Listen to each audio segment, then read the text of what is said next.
see.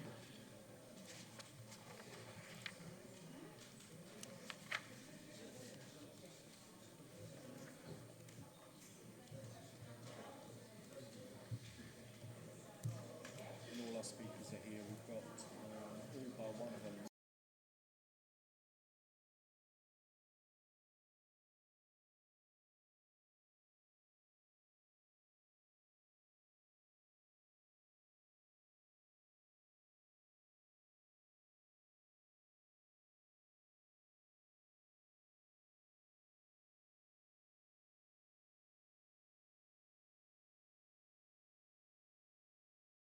Welcome to this meeting of District Development Management Committee.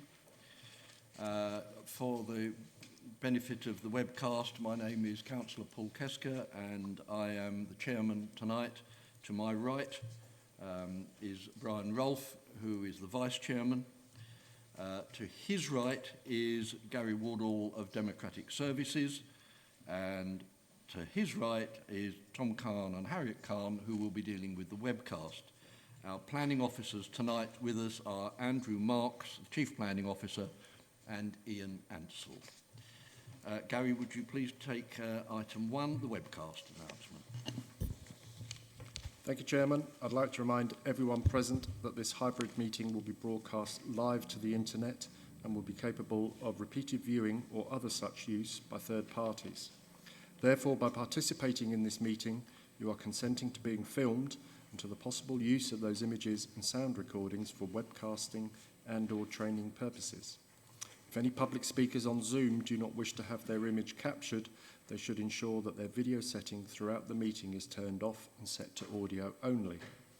Please also be aware that if technical difficulties interrupt the meeting that cannot be overcome, the chairman may need to adjourn the meeting. Thank you.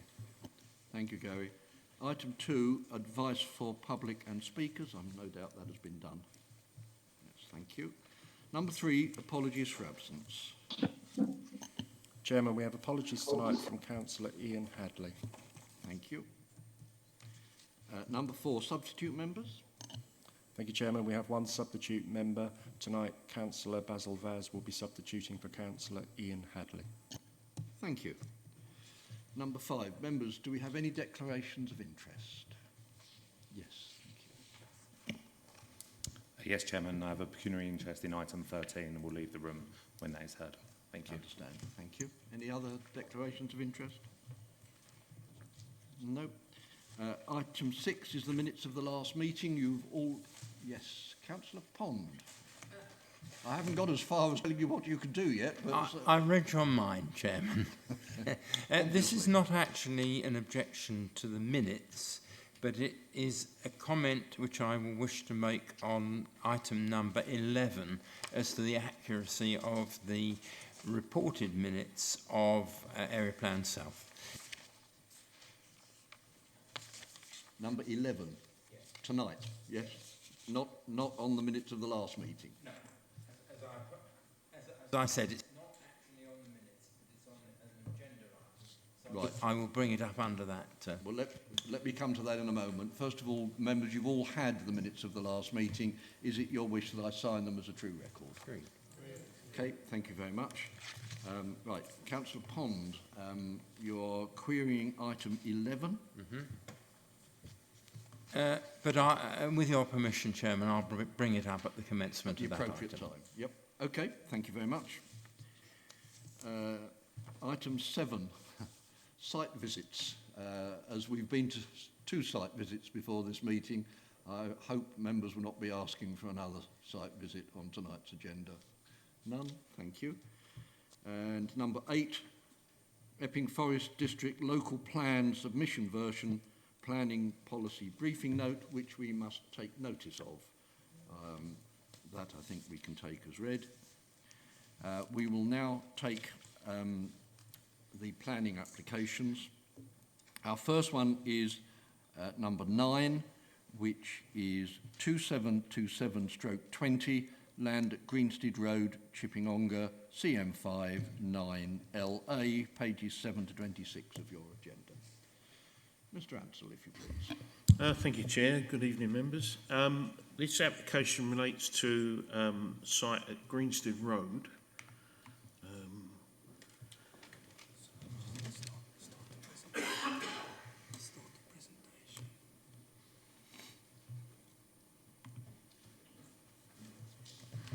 So this is a site at Greenstead Road at the western edge of Ongar town. The application before you was considered at each committee in April and was referred up, and the full report on that application was published as part of that agenda. So the site has an area of around 3.32 hectares.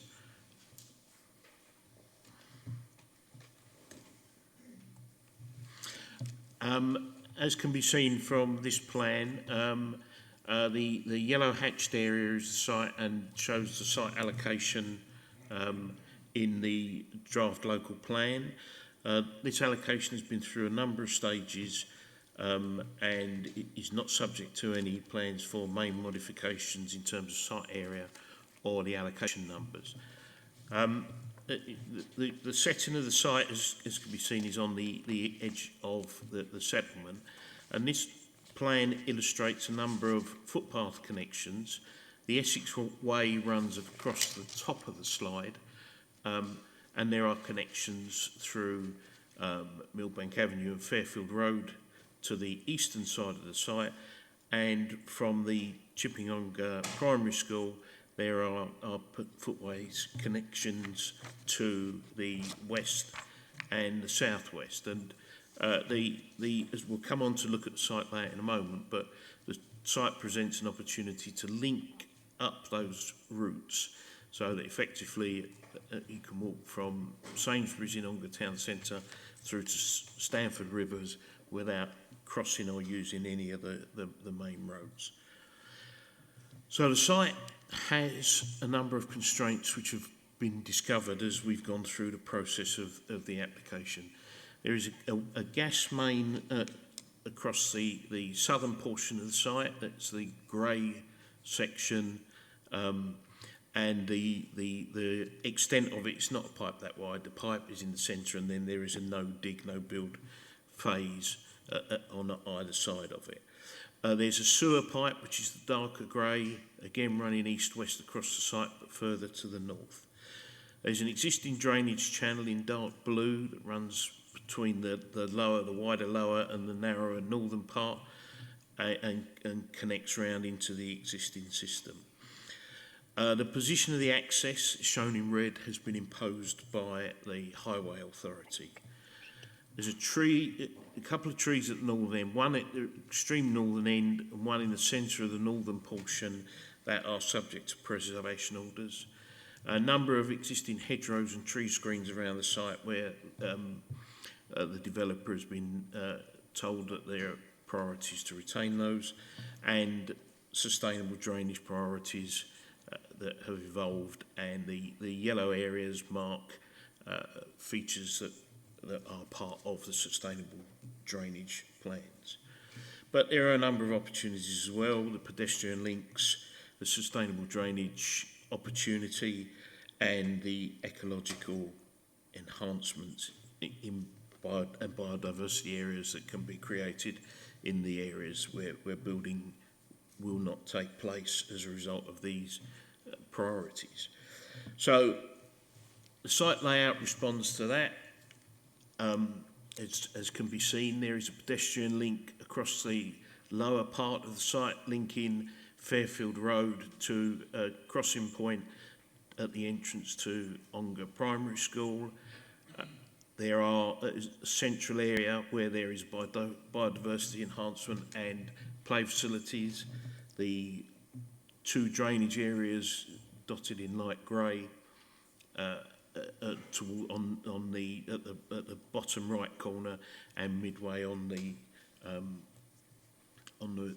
east side, the right hand side, just adjacent to the protected tree. So the scheme proposes a mix of houses and flats. There are 13 house types and five flatted types.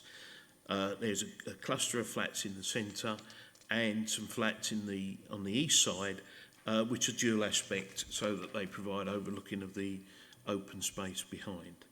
So a number of key issues that we've identified.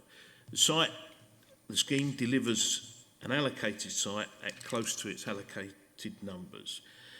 Considerable time has been spent evolving the layout and the numbers to seek to achieve a range of objectives, including a mix and the overall numbers. Failure to deliver adequately on allocated sites increases pressure to deliver development in other areas that may not otherwise meet the requirements such that this does. There were issues raised with parking generally in the consultation responses, and members at East Committee discussed that in some detail. And the application drawings have been changed since it went before East Committee. So on this plan, all the properties marked in blue have 2 allocated parking spaces. The properties marked in yellow now have 1 parking space. So in terms of the Essex parking standards, that meets the within curtilage provision.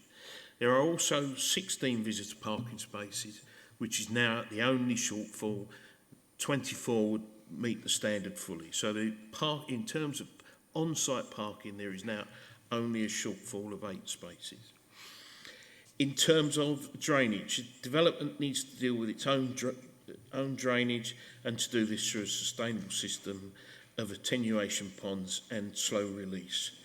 Techniques are well established in this, and the main pond on the east side, the lower east side pond, has a capacity for 880 cubic metres of water, which effectively is, if you take this chamber, say it's roughly 10 metres square, you could put 8 metres of water in here, and that's the capacity of the pond. So clearly the detailed design of all of the drainage is a matter for further consideration at a later stage, but the broad principles have been established by the applicant specialist consultant. They've been supported by Essex County Council, the lead local flood authority, and by the local drainage team. In design terms, the team does take into account the local character, and in officers' view is not inconsistent with the wider area.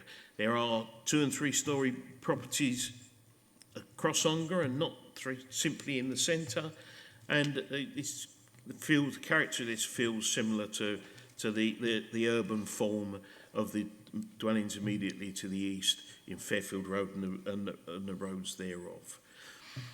There is a detailed Section 106 package accompanying the application, and this includes compliant provision of affordable housing with an agreed mix with the Council's housing allocations team, education provisions at all levels, libraries, health, open space, community facilities, and highway and public transport works. Most of these have been established on a scale based on the IDP, and in particular the County Council's supplementary planning guidance and infrastructure requirements. In terms of the provisions overall, these contributions go towards meeting the requirement in the IDP, infrastructure delivery plan, across the whole of the plan period. So all of the allocated sites will be expected to make relevant contributions, and that will deliver the objectives in terms of open space and community facilities and the like. So any development proposal requires a balance of the policy considerations and the other material planning considerations.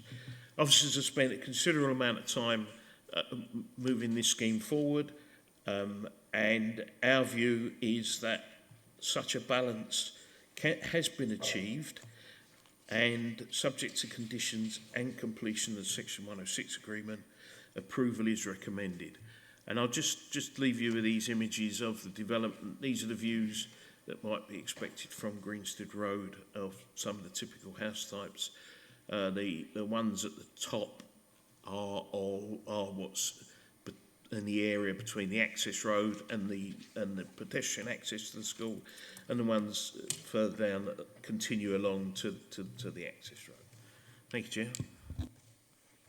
Thank you very much, Ian. We have 3 speakers. Our first speaker is Mary Dadd, who is an objector and is also chairman of the Ongar Neighbourhood Planning Group. You have 3 minutes. Thank you. 36 homes per hectare suggests an attractive development at the edge of settlement of predominantly 3-bedroom family homes with gardens and sufficient parking.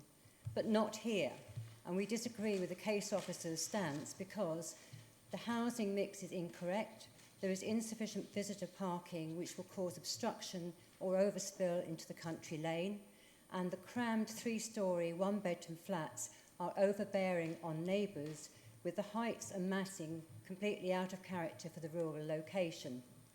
Ongar Neighbourhood Plan's policies, now with 100% legal status, are aligned with EFDC's, but they add detail specific to Ongar and use a stronger wording of must for housing mix, parking provision and local character and design instead of the wriggle room wording of should. Housing mix policies underpin the ability to meet predicted housing need and plan school places. Ongar's need is more 3-bedroom homes predominantly. EFDC Housing Mix Guidance 2021 for a density of 36 per hectare and at edge of settlement is quite clear as 80% 3+ bedroomed and 20% 1 or 2 bedroomed houses or maisonettes. No flats, no 3-storey. Instead, here there are only 47% 3-bedroomed or larger and 53% 1 or 2 bedroomed, but mostly 1-bedroom flats crammed in the 3-storey blocks. No other allocated site for Ongar has the capacity to address this deficit of 3-bedroom homes, but there are plenty of 1 and 2 bedroom flats are being approved in the centre of Ongar. Ongar must retain its existing balanced housing mix. Not doing so would permanently harm our stable community. Concluding then, it does not comply with Housing Mix Policies H1 and ONG RR3 and the EFDC Housing Mix Guidance Note 2021, Parking Provision Policy T1 and ONG CT3 using strict Essex parking standards, including for visitors, and Local Character and Design Policies ONG ED1, and lastly, infrastructure priorities, ONG CT4, as detailed in our full objection. Please do refuse this application. Housing mix and parking are very strongly worded and specific, and although local character and design is more subjective, the 3-storey flats are particularly incongruous in this location. There's no justification made for non-compliance, and therefore approval would quite frankly make a mockery of planning laws and could set a dangerous precedent. Thank you, Chairman. Thank you for listening, councillors.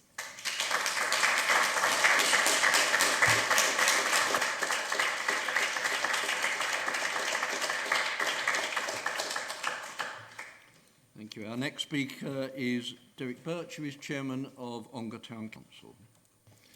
Thank you, Chairman. Good evening.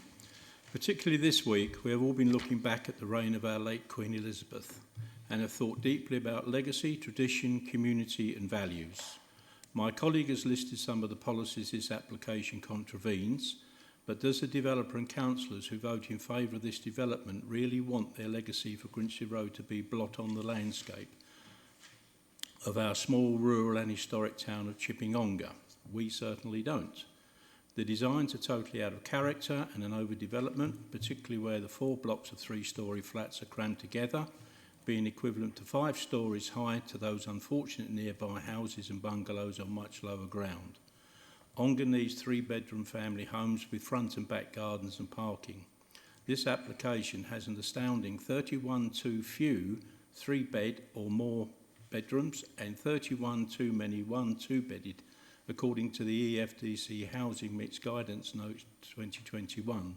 There is no site that can readdress this high imbalance in Ongar. Provision for visitor parking has not been addressed either. Why 36 dwellings per hectare is a reasonable density? Who knows?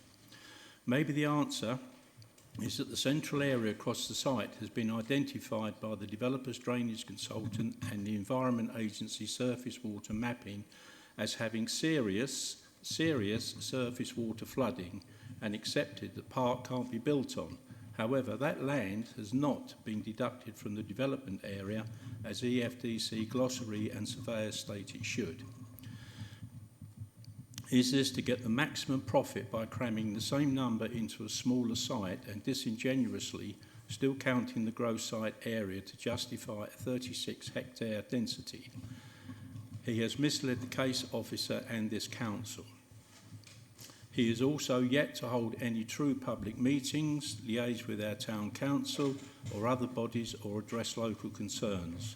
Despite what he has been told, this council or complied with all policies, procedures, guidelines and approved neighbourhood plan. This development cannot be stopped, but this planning application does not meet the housing or environmental requirements for ONGA and EFDC, and it's important to uphold our high standards and the integrity of EFDC Planning Authority, and with over 50 objections and 500 strong petition from ONGA, this is a strong indication of feeling. Refuse this application as you know you should. Thank you, Chair.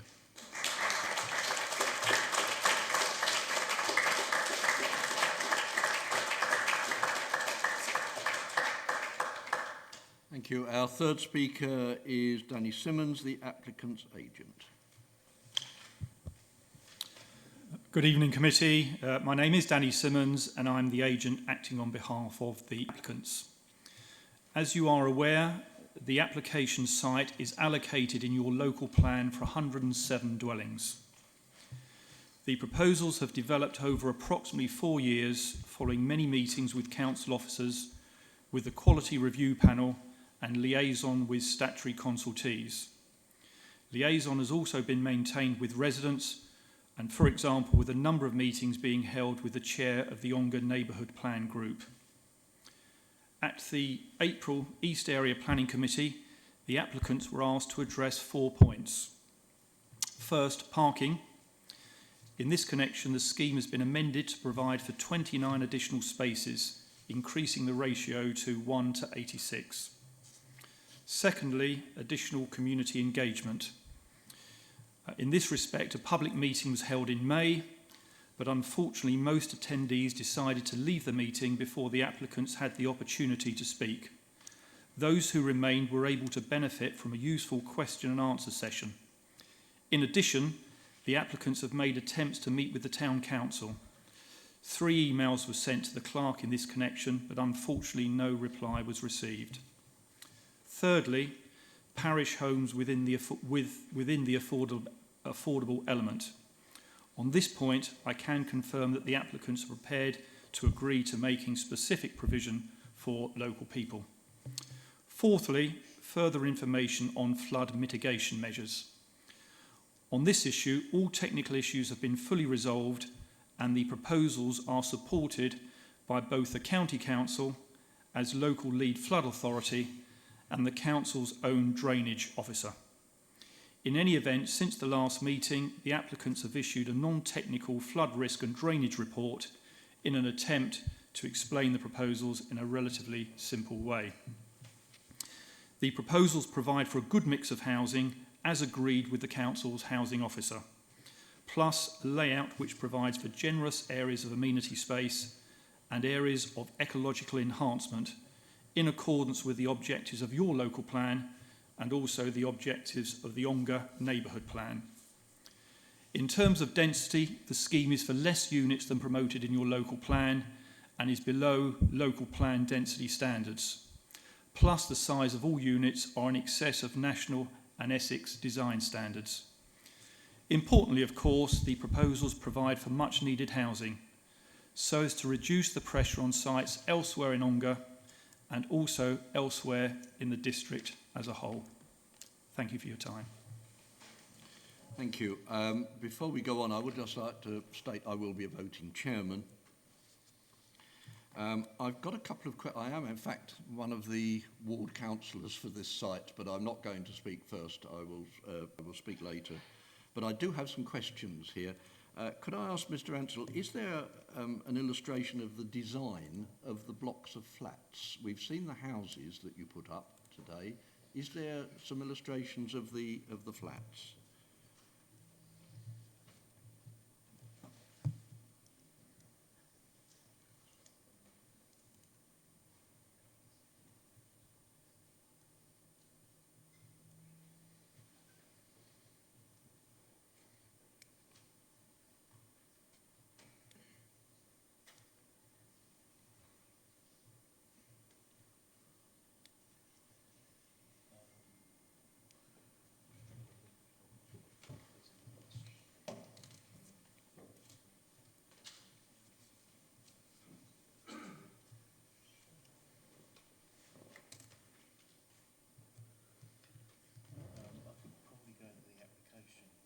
Can you put your microphone on? Sorry. Sorry, I probably need to go into the application to drawings to find that. So Right. just bear with me, please. Okay. You do that?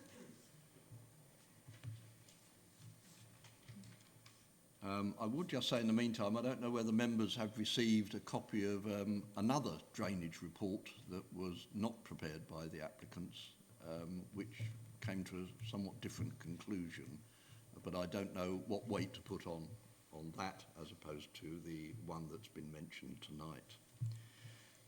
It was unfortunate that the further consultation that was supposed to take place was such a disaster. And it would have been far better if the full consultation had taken place. I think the residents and the applicant would have been much happier if that had been successful, but I know it wasn't, and we are where we are now. I have a couple of other questions, but I will let Mr. Ansell see if he can find that design, because I think the design is important. We've been told as to whether things are in keeping with the Ongar small town image, and at the present time we can't actually see whether that is so.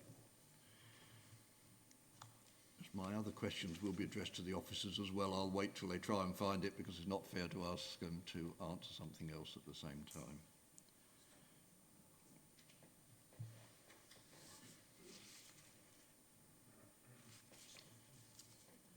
I will take the opportunity of thanking those members who went to the site visit, which was in fact very useful, and gave a very clear understanding of what of where the site was and its relationship to the town, the roads round it and so on. There have now been 2 site visits, one for Plans East and one for this committee. I don't think we could suffer any more. So there's about 200 drawings, so if members want to have a discussion, we'll find it. You think you can find it or not? Well, keep looking. Well, if I could ask then, Andrew, I've got a couple of questions. First of all, there is talk of funding a zebra crossing on the road leading to the school. I would have thought, considering the speed of the vehicles and the dangerous bend, that would need to be, I think they call it a panda crossing, one where it's operated by the pedestrians. Is that part of the plan? So a crossing point is intended there. The detailed design of it has yet to be worked forward. Part of the Section 106 provision is to move the speed limit, the 30 mile an hour speed limit entry to the town, further to the west, so that the 30 mile an hour kicks in earlier and around the. Okay, I understand your point, but I still think this is a very dangerous bend, and if it's not in there specifically, I would like a condition put in that a panda crossing would be a requirement because of the situation of it. Also, I will mention the Section 106 money and the spending plan. I appreciate there's only a limit to what you can ask any development to bear. and what seems like quite a generous amount of money to go to the Ongar Medical Centre, under their current difficulties and the fact that they're having to employ locum doctors all the time, they would spend the entire money on getting additional doctors, but it would all be spent within the first year, and therefore would not benefit the town after the first year. So that's, I think, something that we should take into consideration, although, as I say, it would be unfair to load all of the requirements of this onto one application. Do you, this is the current, this, sorry? Yes, please, if you would, and then go on to the flats. Right, so in terms of the health provision, we consult the health authority, the commissioning group, and they provide the figures for the level of the contribution based on their formulae for doing this under their delivery plans, and the contribution that we have secured is the full amount they asked for. There's been no discounting. So we now have an image of the flatted blocks. These are the 4 flatted blocks at the centre of the site. They're provided with balconies onto the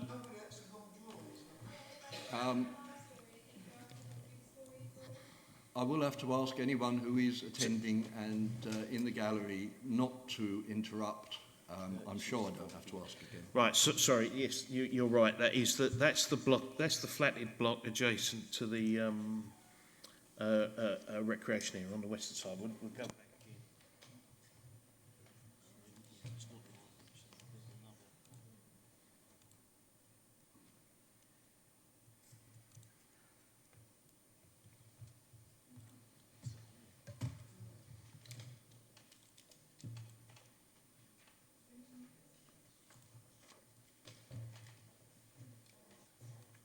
I think clearly the closer you get to the actual point of delivery for medical services, you get a rather different picture.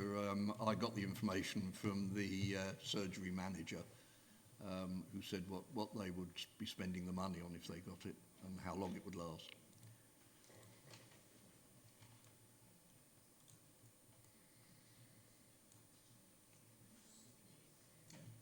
Yeah, so this is the typical front elevation of the 4 blocks at the centre, the rear elevation with the balconies.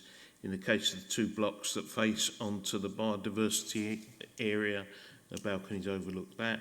On the other 2 blocks, they look to the rear, and they're the side elevations with the wraparound balconies. Okay, thank you. That's helpful. I think that would help members. And my question of the zebra crossing, can that be a specific condition, that it is a panda crossing or whatever the current name is for a pedestrian operated crossing? I don't think we're going to stop cars racing down that road, whatever we do, and that's, to my mind, the only safety measure that you should take. I think we could appropriate to add the condition that the design of the crossing is subject to further approval. That would cover it, would it? Okay, thank you.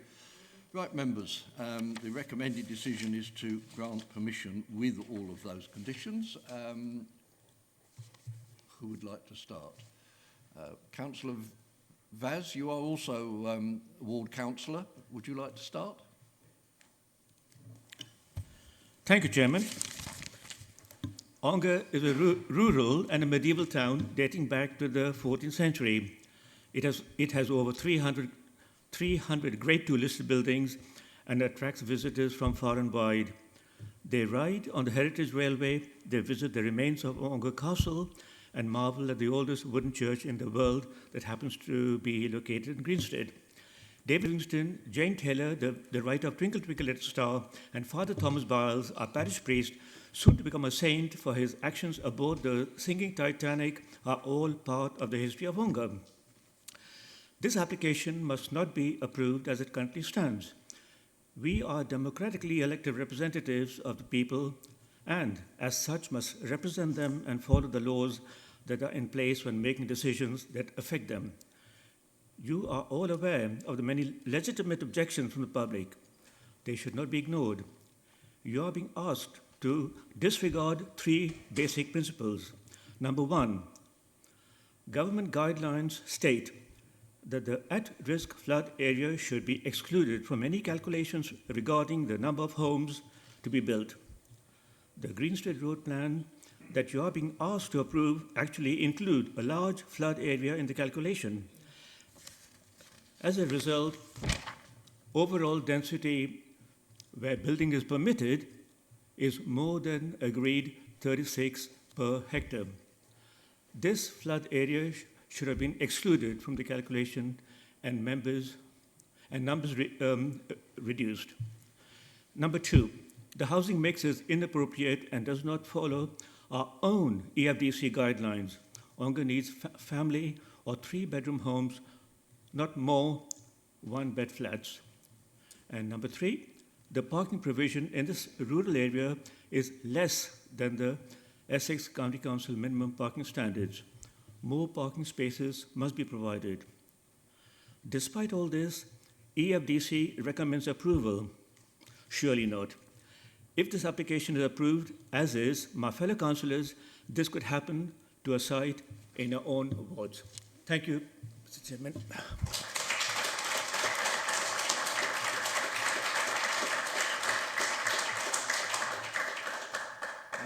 Councillor Helen Kane. Hello. Thank you, Chairman. I don't have a statement. I just have questions. I would like through you to actually ask the planning officer, the Ongar neighbourhood plan, what weight does it have? So the Ongar neighbourhood plan is one of a suite of documents that falls to be considered. It hasn't been through its final stage. It has to go before full council, but there has been a local referendum. There has been a examination of it, and it's been found to be sound on those issues. So it carries weight, and we've said in the report that it should carry weight in the same alongside the hierarchy of documents that include the local plan and the MPPF. Can I continue? Yes, please come back. Yeah, in that Ongar neighbourhood plan then, it is supposed to have the recommendation from the residents and what they would like to see. And I don't think they object on development, but I think they object on the density and the flats, and that they will be a completely different picture to the rural scene. Am I correct? I will answer that. Yes, you're quite correct. The residents of Ongar understood right from the beginning of this process that the site was included in the local plan, and we're waiting for that to be finalised as well. But nevertheless, we give weight to it because it has been approved essentially, but not signed off. And they are aware that this site will be developed. What they are talking about is the detail, not the principle. Okay. Councillor Pond? Well, I was drawn, Mr. Chairman, to the point which was made a few minutes ago that if we don't consent these sites in the rural part of the district, we're only going to be soaked with even more in the more urban parts of the district. And in my mind's eye, I contrast this site, which I was pleased to be on the visit to last Saturday. I think it gave us a fair idea of the constraints of this site. In my own neck of the woods, a site which was in the local plan, allocated in the local plan, was consented by the inspector after non-determination in EFDC. A great dereliction of duty not to determine it, in my view. And that has very dense development in parts. But it is rather different being 250 yards away from Debden Station with 10 trains an hour into London, to a site on the outskirts of Ongar, which has only a very unreliable bus service into Chelmsford, Brentwood and Epping. We were lucky enough to see a bus at the time of the site visit, but I understand that was rare, particularly in the current state of things. So, although I don't normally have great sympathy with objectors who say we must have vast amounts of parking, we must have 2.5 cars per dwelling and enormous numbers of visitor spaces, I think in this instance, because it is such a disadvantaged site, those are cogent issues, as is the density, which would be quite suited to an urban site in the southern part of the district, but I think is quite unacceptable on the outer parts of the district and on the outskirts of Ongar.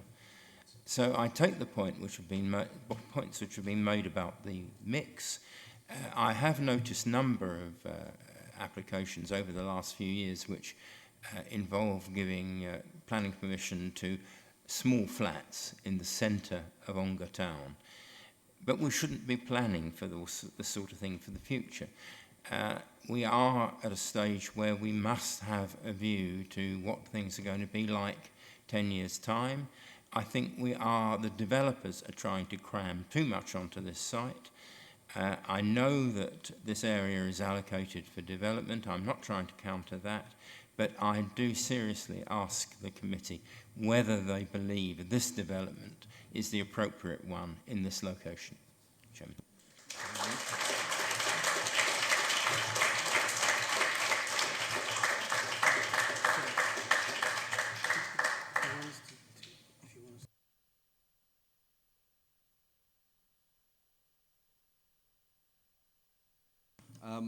I would point out the residents of Ongar know very well that there are 2 further sites around Ongar which are in the pipeline, in the system, and I've no doubt that whatever happens with this one will translate into the other 2.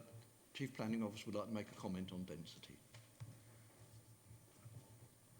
Oh, no, mine works. You can carry on. Thank you, Chair. Yes, I thought I'd just clarify that the indicative net density as indicated in the site allocation is for 36 dwellings per hectare. However, the approximate net capacity is indicated as 107 dwellings for that site, which was taken into consideration during the site allocation process. And clearly this application is for fewer dwellings, so that's fine. Members obviously have got an opinion about design and so forth, but I thought it's worthwhile just pointing out that this site was indicated to carry up to 107 dwellings. Thank you. I'd like to know how, but anyway. Councillor Boardman has been waiting patiently. I will go for him first, please, and then come back to Councillor Kane. Yes, thank you, Chairman. Yeah, I too have concerns about the intensity of this development, and I do wonder how, I know it has been mentioned, but how the net area was calculated, because I know that we're not allowed to develop either side of the gas pipeline, which traverses the site to the south. I presume we are allowed to build over the drainage, which to the north of the site. But I do wonder whether we've calculated this on the density, with DPH we're calling it, on the gross size of the site. But when you net out the area that we've taken away from that, which is of course the area for, I believe it's an area of the site which we cannot build on because of flood risk concerns. And I just want to come on to that in a second, so that the actual intensity is greater because it's calculated on the gross area and not the net area. And the other point I want to make is regarding the drainage. Now, I know in one corner there is a pond, and that is a capacity of 880 cubic metres. Now, I don't know whether that is what we call a soakaway, but obviously being it was previously a designated flood risk, where does the water go from that pond? Is there any drainage channel or soakaway? Could it cope with those kind of levels of water? And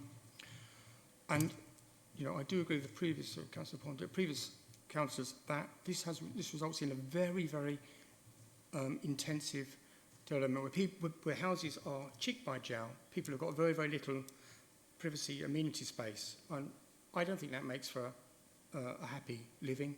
And I do believe, as Councillor Pond said, this is not appropriate in that particular site. So thank you very much.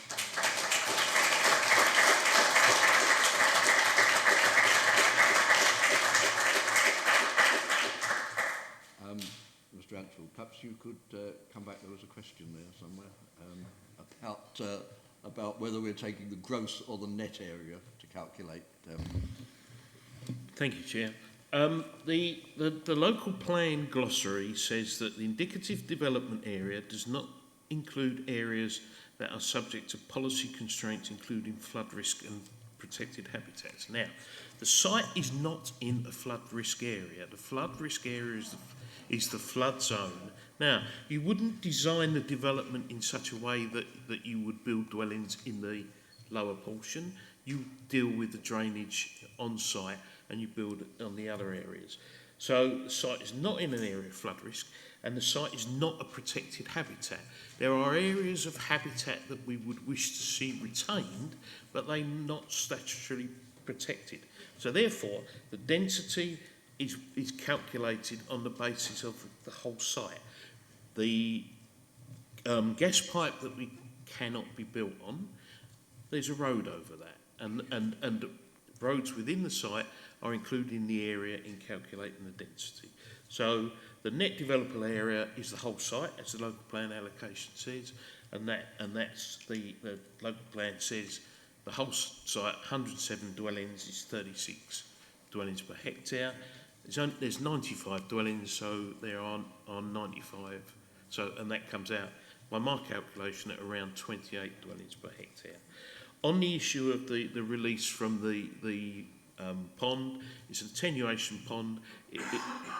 It's designed to capture the water and release it in a controlled manner. So the likelihood is that for most of the year there will be water in it.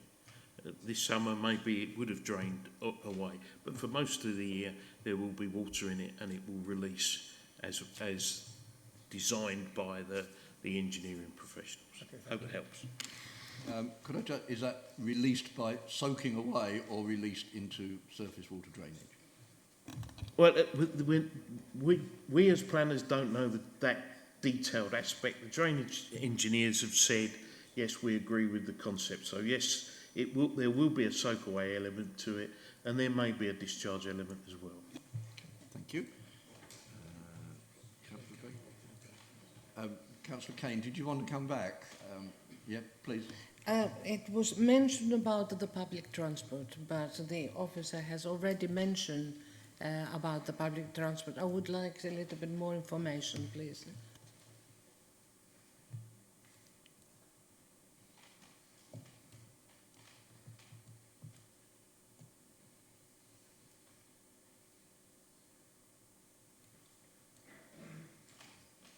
So the Highway Authority have asked for a number of matters to be included to address public transport.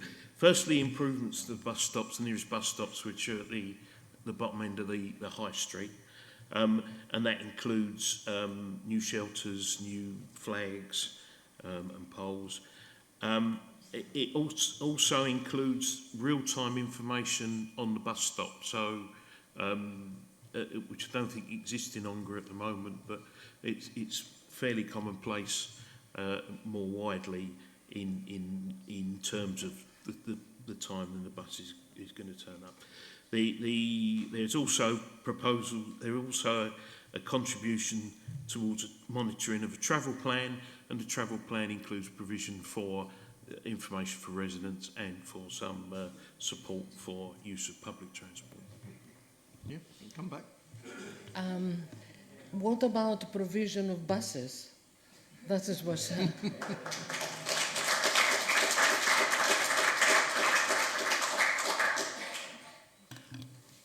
The Highway Authority did not request any additional direct contribution for additional bus services. Okay, Councillor Brady. Thank you, Chairman. I appreciate all the huge turnout and the huge interest from Ongar. I think that's really good. I think it's a lovely little town, and it's great that you've got the community spirit to show such an interest in planned developments. But this is a difficult problem. I'd rather just look at this on the whole rather than, I'll come on to the specifics. But basically, there's a certain number of residential places that have to be built. You have the choice of building nice big 3-bedroomed houses with big gardens and plenty of parking, and the price you pay for that is to extend over many, many more hundreds of acres, many, many more scores of acres outside of Ongar, across the farmland, across the green belt. Or you squeeze it all together a bit, lots of people don't want big gardens and so on, and you start to go upwards. You are upset about some 3-storey flats. I don't think they look too bad at all. I think the design looks fairly reasonable. In Epping here, we're looking at 5 stories, 6 stories. We don't want that either. I quite understand that we don't want change, that you don't want change, we don't want change. It's very difficult, and the closer it is to where you live, the more difficult it is. And I fully understand that, and if we do have to have a few extra houses, well, it would be much more pleasant to have a few 3-bedroomed houses built. But that isn't reality. That isn't how life is. We have got to put these places in, whether they're in Ongar, whether they're in Loughton, whether they're in Epping, all over the place. We are having to do this. I'm very sorry. And it means that it saves the countryside. It is saving those beautiful footpaths and bridleways and places. Otherwise, we just have suburban sprawl going absolutely everywhere. So this does have to be considered, and obviously the design of the buildings is important and so on. Personally, I don't think those designs, they look reasonable to me. You know, this is the difficulty. I fully understand, but this was an allocated site. Could I ask the planning officer, please, if the developer was to go to appeal, because we seem to have satisfied all the criteria on parking, on houses per acreage, etc. If they were to go to appeal, would they have quite a good chance of succeeding, please? Microphone. Good question. I'm not sure that it's appropriate for us to give that kind of advice. Our position is that this scheme is policy compliant and that it's good enough, and clearly an inspector will have that report in front of them, but they will obviously apply their own mind and make their own decision. Okay, do you want to come back? Could I just say that, you know, time and time again, every single place, Waltham Abbey, everywhere we're going, everybody's saying they don't want what, you know, what's been sorted out very sort of correctly after an awful lot of hard work on the allocated sites. And we're just going to get into a situation, unfortunately, that acres of farmland elsewhere in less suitable places, less close to the town centre, less close to the school, to the main road, to the buses that there are, may well come forward. So I think that on balance, I understand where people are coming from, but I think on balance, a lot of work has gone into this, and I think it looks fairly reasonable. Could I just ask one more question, please? As a minor one, we were shown the view to the planning officer. We were shown the view from the Grinstead Road of the site. I think there's a nice hedge there at the moment on the Grinstead Road, isn't there? Is the whole of that hedge... I sort of understood the hedge was being retained, but is it actually being removed? Because if the hedge was there, we wouldn't have been able to see that view. Thank you. Yes, the hedge is being retained. It will need to be clipped for sight lines, particularly around the access, but the intention is that the majority will be retained, and supplemented with new planting. Literally come back and say, so actually that view wouldn't be quite like that at all. It would actually still be fairly well hidden behind the hedge, or hidden to a degree behind the hedge. Thank you very much. Okay, Councillor Heap. Thank you, Chairman. I do think some of this is way too big. I think the flats are completely inappropriate.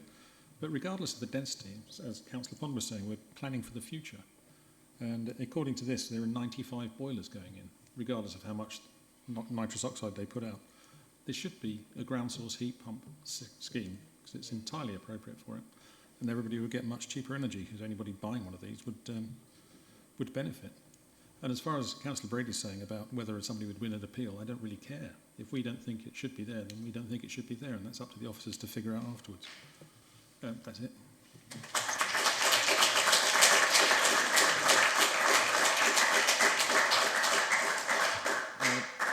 Councillor Whitehouse. Thanks, Chairman. There's two specific points I wanted to raise.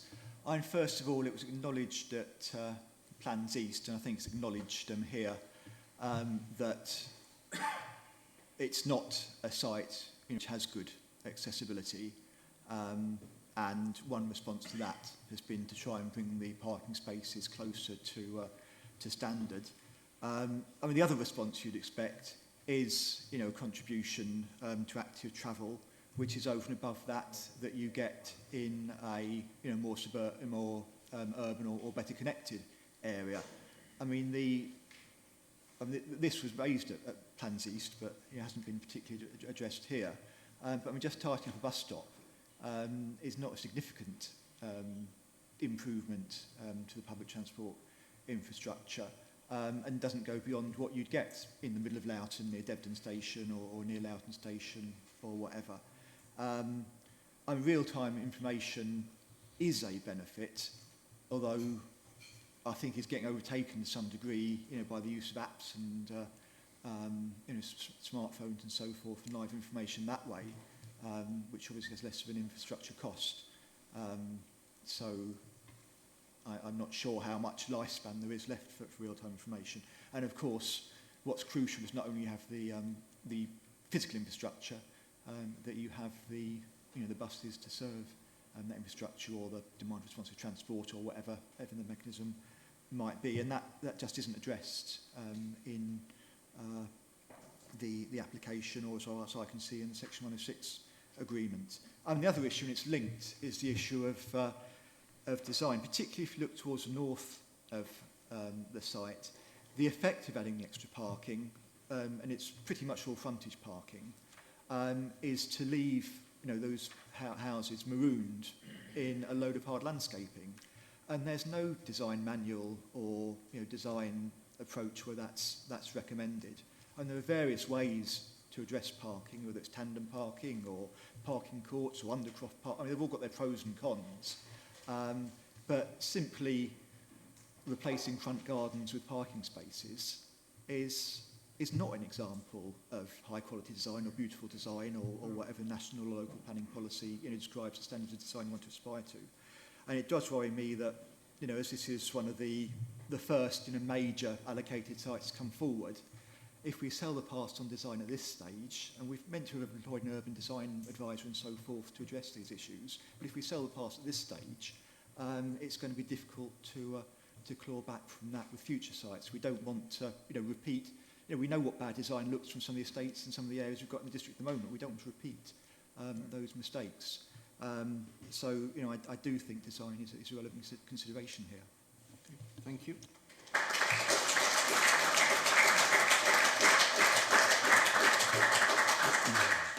Councillor Williamson. Thank you, Chair. I guess I'm not going to get a round of applause like Councillor Brady, because I pretty much agree with everything she said. But there's a couple of things I'd like to mention. We're talking about on the density calculation as if these areas are dead that aren't supposed to be included, but they become amenity spaces, and I think it's quite right that they're included in the calculation. On the site visit, it was interesting to see that the flats are on the lowest part of the site. None of us want blocks of flats, but I think it's with the density, with the number of units we're building here, I think it's inevitable, and I don't think 3 floors is too much. But this is one of the rare sites we've looked at recently that actually gives us the right number of affordable homes. So often we sit here and developers are trying to get it down to 20%, 15% or whatever. This site actually gives us the affordable homes that we need. And I think probably some of the people in Ongar are probably queuing up for these properties as we speak. And I think if this had been 4 years in the making, I really don't want to see it another 4 years before we actually put a spade in the ground. Thank you very much. Thank you. Councillor Pond, did you want to come back? Thank you very much, Chairman. I just wanted to take up the point of appeals. As the officer said, it's not really for us to judge the likelihood of appeals, but that's what the council did in the winter following this committee's rejection of the allocated site at Waltham Abbey, the next depot. And I had at least 3 QCs, barristers, clerks, senior planning officers and so on at that special sitting telling me we did not have a chance of defending that appeal. The inspector threw out the next depot on the basis of the bulk of it. And my suggestion is that we're nearly there with this site, but we're not quite there because the bulk, in other words, the density of the development, and especially the density of the affordable housing in those blocks, which thank you for finding those, because that looked to me to be quite alien to the rest of Ongar. I simply think we have got to stick to our principles and ask the developer to go back with a slightly less, come back with slightly less intensive scheme, and one which I'm sure the people of Ongar know that something is going to go on that site. They just don't want this particular development. And I must say, I agree with them.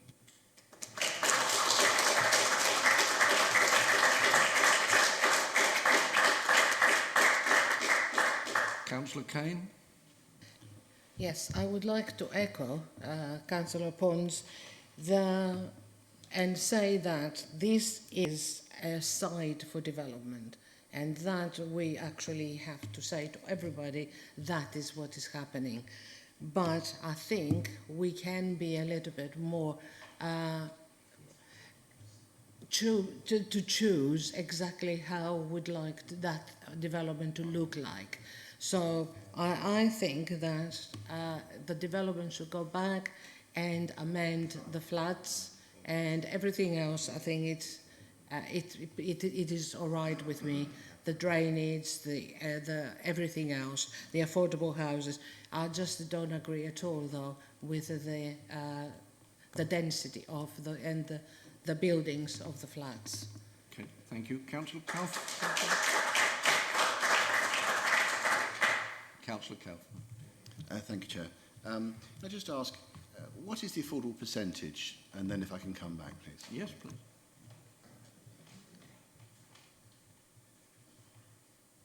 It's 39 units out of 95, so just over 40%. Okay, thank you. That's what I've read in the main report. So I'm wondering if we can show some tolerance here, because what I'm not seeing in all the supporting documents is this should be a scheme that does come forward. It needs to be an exemplar of design in terms of what it is, and the houses need to be next generation energy efficient. I would like to see more on the ESG, so the environmental social impact that this development would have. And I think if it were an exemplar of design and specification, so low energy, got to be very clearly, I know that fits within our climate emergency policy, it's not shining through in this report.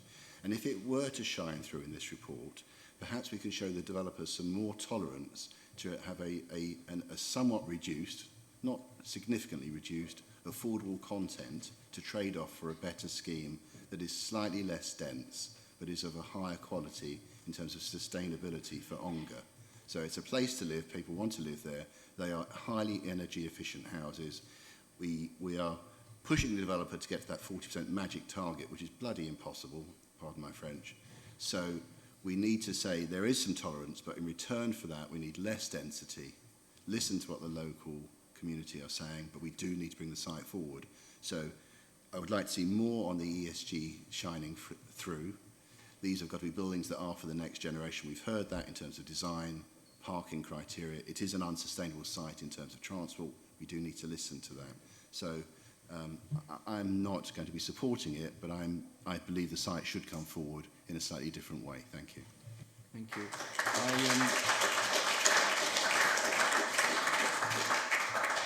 I was slightly disappointed at Plans East. We took the opportunity to say that the developer should go away and do a further consultation with a view to some changes. Well, there have been changes, but they are very minor. And I think most of the committee, Plans East, expected a rather bigger change to the plans, which would have satisfied what we thought was the minimum standard. We brought up some very interesting points about sustainability. And even Councillor Pond, who I know normally disagrees with me strongly about the use of cars, but this isn't an area where you're going to need a car to go to work. Your children are going to need a car to visit their friends, and they're going to need somewhere to park it. That's the problem. And the good work on energy saving and so on should be incorporated in modern developments of this size and scale, and has been mentioned before. This is the first of 3 around Ongar, and if we are going to put a benchmark down for what we would like to see, this is the one where we have to put it down, because the others are going to follow along. So there we are. Any other councillor? I think we've given everyone the opportunity to discuss this as widely as possible. The recommended decision is to grant permission with conditions. All those in favour, please show now.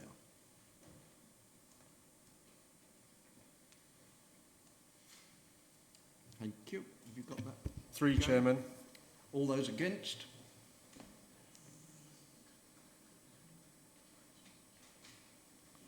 $11, Chairman. I think there's 1 abstention. And abstentions? Yeah, 1 abstention. 1 abstention, yes. Okay, thank you.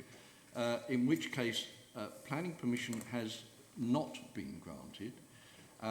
We were told some time ago, with advice from whatever the department was called at the time, that we had to have a way forward, which we would advise. Then we were told we didn't have to give a way forward, and we've stuck to that fairly rigidly over the last couple of years. But nevertheless, it's quite clear, I would say, from the discussions tonight, that there is a fairly limited number of changes that would make this acceptable to this committee and to Ongar as a whole. Sorry, Chairman, we need a motion to refuse the application first with reasons. Okay, all right. I would like someone to put forward a motion to refuse, please. Councillor Vaz, perhaps? He's keeping his head down. Oh dear, I've never done this before, Chairman. I don't know what to say. Well, all you've got to do is that you're proposing a motion to refuse. I will then ask for reasons when I have a proposer and seconder. Okay. So if you propose the motion... I propose a motion to refuse this application. And a seconder, please. It's Councillor Pond. Thank you. Now, reasons. Gary, you have to be... I don't know whether you'd like to advise us or the planners would like to advise us. No, I'm sure you wouldn't like to advise us. Chairman, I think it's for the committee to come up with their reasons for refusal. Well, it would appear to me that the reasons that I've listened to so far are to do with overdevelopment in terms of the numbers, lack of parking provision. We are below Essex County minimum requirements, and the housing mix in general. And I think those are the 3 reasons. If anyone's got anything else that they think we should add to that. Councillor Whitehouse, then I'll come back to Councillor Pond. Well, I would add the points I made about design and contribution to active travel. Right, yep, okay. You happy with that, Gary? Add that? Design? Yeah. Yep, and travel? And council, well, we haven't voted on it yet, but we need to agree on what we're going to vote on. And Councillor Pond? I'd say, Chairman, on the question of design, it is particularly in relation to the flatted part of the development.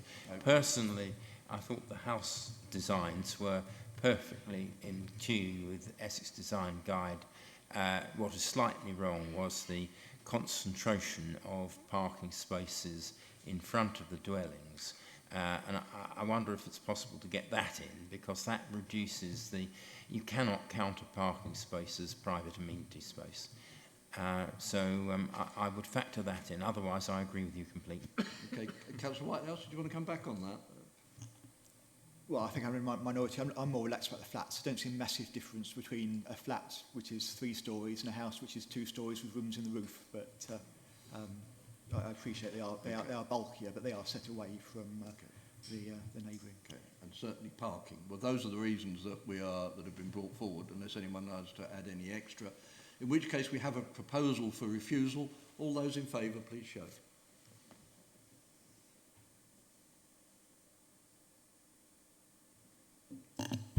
11 again, Chairman.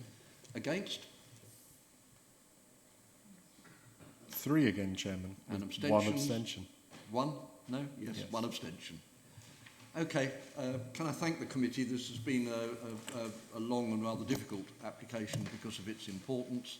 And I would say to everyone who has gathered, you're more than welcome to stay for the rest of the meeting, but we fully understand if you would like to go home now.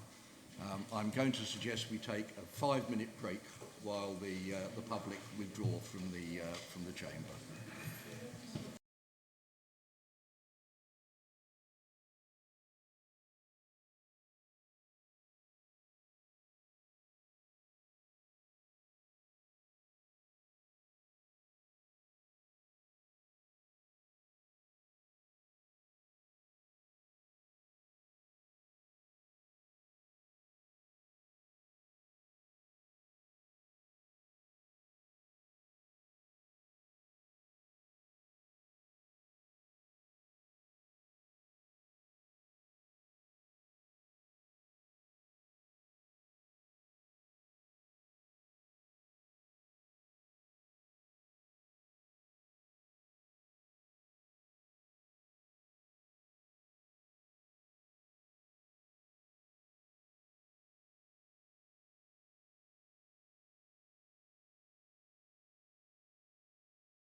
Our next item is number 10, which is Grove Cottages, 64 Ongar Road. That's 010322, which we had a site visit recently. So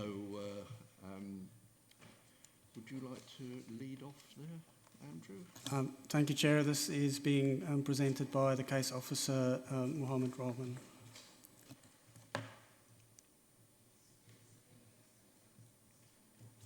Thank you, Chair. Item 10 relates to 64 Ongar Road in Lambourne. The proposal is to remove the soft landscaping condition attached to the host application as referenced in the agenda. The application was deferred from the April meeting of this committee for a member site visit, which took place yesterday. Prior to this, it was called in by Councillor Rolfe to the Area Plans East Committee and thereafter referred up to this committee. So here we have the location plan. So the application is outlined, site is outlined in red over here. And the rest of the site in ownership of the applicant outlined in blue.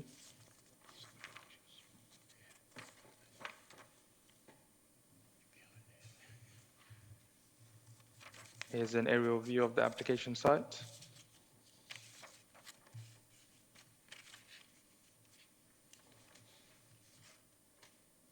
And here's an elevation plan. So over here we have the recently constructed steel gate. And to both sides we have the newly planted red robins and laurels.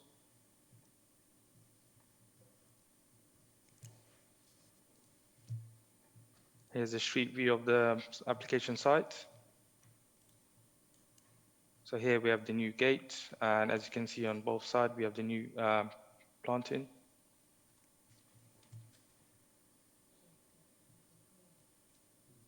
So over here, so on the top image, it shows a street view in 2014. Members can see what was there previously. So these are native species. And at the bottom, this is from 2021. We have the non-native species that have been planted, the red robins and the laurel. Now, the existing landscaping is considered to be harmful to the landscape character of this locality, and further details are set out within the agenda, and officers are recommending the planning permission is refused. However, if members are minded to approve the scheme, there is an alternative recommendation as set out within the agenda. Thank you, Chair. Over to members. Thank you very much.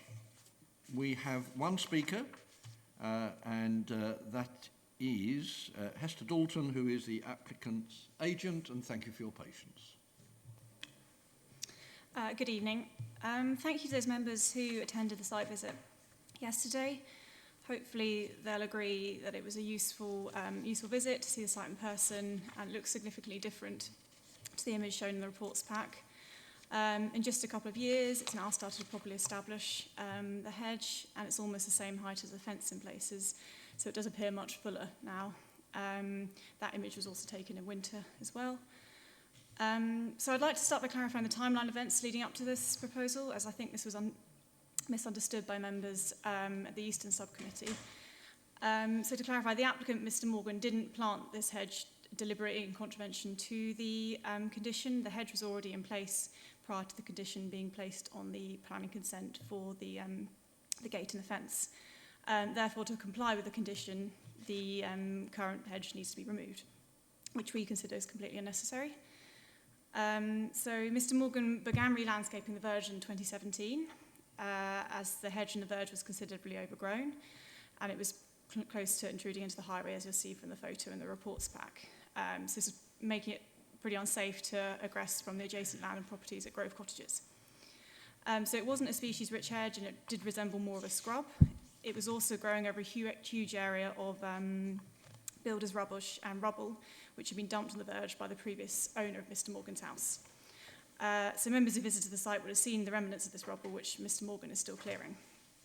So in order to clear the rubble, the vegetation had to be removed. Mr Morgan then constructed the new gate constructed the new gate and fencing and planted the hedge between 2017 and 2020. Mr Morgan also improved and upgraded the ditch running along the hedge, which had been filled in by the builder's rubble. This was carried out in consultation with land drainage, and it is important to keep this ditch clear to prevent flooding on this road, which is identified as an area at high risk from surface water flooding. So prior to the works being carried out, the ditch was blocked and waterlogged, which is evident from Google Earth imagery in 2018. A native hedge is much more difficult to maintain, and hence Mr Morgan would struggle to keep the ditch clear and prevent it from blocking were a native hedge to be planted. As such, so the work carried out by Mr Morgan was not done so with the view of deliberately avoiding planning permission. In his view, he was tidying up and making a previously unsightly and unsafe access more aesthetically pleasing and safer. As soon as he was informed planning permission was required for the gate and the fence, he applied for this and it was granted. So it's the landscaping condition placed in this consent that we're now contesting, as compliance with this would involve removing the existing hedge, which we consider is appropriate in this location. For example, there are several large stretches of laurel and red robin in front of properties just 20 metres from this application site. I can also think of countless others in the surrounding area. Furthermore, the current species mixture is also evergreen, so it would provide year-round screening of the fence behind it. As such, it is considered that the existing hedge is appropriate in this area and its removal completely unnecessary. It would seem wholly unsustainable and unreasonable, as well as a complete waste of healthy plants, to require the hedge to be removed, especially when there are so many examples of similar hedges nearby. Can I ask you to stop there? You've had your 3 minutes. Thank you very much indeed. Right, members. Recommendation is to refuse here, is it not? Yep, the recommendation is to refuse. Right, first we've got Councillor Morgan and then Councillor Kane. Thank you, Chairman. Yes, I did on the site visit last night. It's a great improvement, certainly to the sight lines and the road for safety. The ditch has been dug along the side of the, well back from where it was the hedge before. You see in the photos that the other side of the road is well overgrown, and this was the original hedge, which had something done to it anyway. The hedge is growing well. It's a pity we haven't got up-to-date photos, because when we were there last night, that hedge won't be long before it screens all the fence that's behind it. Why they put it on the top of the higher up, that's the old way of doing it many centuries ago. They dug the ditch and planted the hedge on top of the spoil. But it does look very nice. I know it's not completely, the trees are not completely native to this country. Laurel is some of it in there, but it is an evergreen hedge. And I cannot see any reason to refuse this application. I know the landscaping officer was not happy with the type of trees that were planted in there, but they're there now, and it'd be a real, problem to remove those and put in something that's more, amenable to the countryside. But in time, you won't know any different, and I'm quite happy to propose that we grant the application. Okay, thank you. Next, Councillor. Right, Councillor Kane next. Thank you, Chairman. This is a retrospective case we've got here. It's already done. So, and to be honest with you, we've got two pictures. One picture with the original and the other one with the newly planted. That doesn't look like that now, and it will not look like that, in a year or two. So I think that there is no reason for us to refuse this and go back to the original heads. I think it's my view anyway. So you're suggesting that we do not refuse permission? Yes. Okay, thank you. And next, Councillor Williamson. Thank you, Chair. I didn't make the site visit last night, but I did visit when it was up before the previous committee on my own, and I've driven past it several times since that committee meeting. None of us like retrospective. We like people to stick to the conditions that are on there. But having looked at this on several occasions going past, I could possibly see the view if it was the last property leaving Abridge. But I see no point in returning this to as it was and then going 20 yards up the road and seeing brick walls and gates and things for other houses. So I will not be supporting the refusal. Thank you. Okay, thank you. Any other councillors? Oh, yeah, Councillor Brady. Dear, I'm not going to be popular again, am I? Oh, yeah. I'm not doing it deliberately, but I really think this is very, very unattractive. I think this concrete fencing with the wooden panels is absolutely dreadful. I agree completely with what the landscaping, arboricultural chap says. I think that what's been planted there is struggling. I don't understand how you see. I drive past it every week. I drove past it yesterday afternoon, and it's very slowly, and had another good look. I think those poor plants are struggling. I think they're struggling because they're not native. I think it's very bad for wildlife. It's in the green belt, and I completely have the opposite view, and I think it should be planted back as it was. If you have a hedge, all this stuff about it being overgrown and this, that and the other, you have a hedge, you cut a hedge. That's what you do every year. It gets cut, and that keeps it under good control, and it's good for wildlife, good for nature, good for biodiversity. The reason they're native plants is because they can cope with our strange climate. Those plants look unwell to me. They're struggling. There's no way that at the moment they're going to cover that fence up, I don't think. So I'm in agreement with the planning officer here. Okay, thank you. Next, Councillor Pond, next. Well, I don't always say this, but I do agree with the planning officers in this instance, because what has been done has effectively converted a rural stretch into a suburban stretch, and that I think we must avoid, and I agree 100% with Councillor Brady in this instance. Can I just check with one thing with the planning officer? We're only talking tonight about the varieties of plant. We're not talking about the fence, are we? That's correct, Chairman. That's correct, yeah. So the fence will remain, whatever we decide. It's simply a question of the varieties of bush that is in front of it. Okay, next. Councillor Pond and Councillor Heather. Councillor Pond, you've spoken. You don't want to come back. It's Councillor Heather then, please. Thank you, Chair. Sorry, I'm Councillor Heap then as well. He's next. I don't proclaim to know the first thing about plants, apart from they're green. But I did do the site visit last night, and the plants actually look quite healthy to me and appear to be flourishing. I think most plants have suffered slightly during a dry period, but they look perfectly healthy to me. And I spoke to one of my colleagues that knows a bit more about plants, Councillor Morgan, and he said within a very short period of time they will have closed all the gaps and be as tall as the fence. So I had no problem. And the sight line on the road was much improved, and I didn't think it looked suburban at all. Thank you. Thank you. Councillor Heap.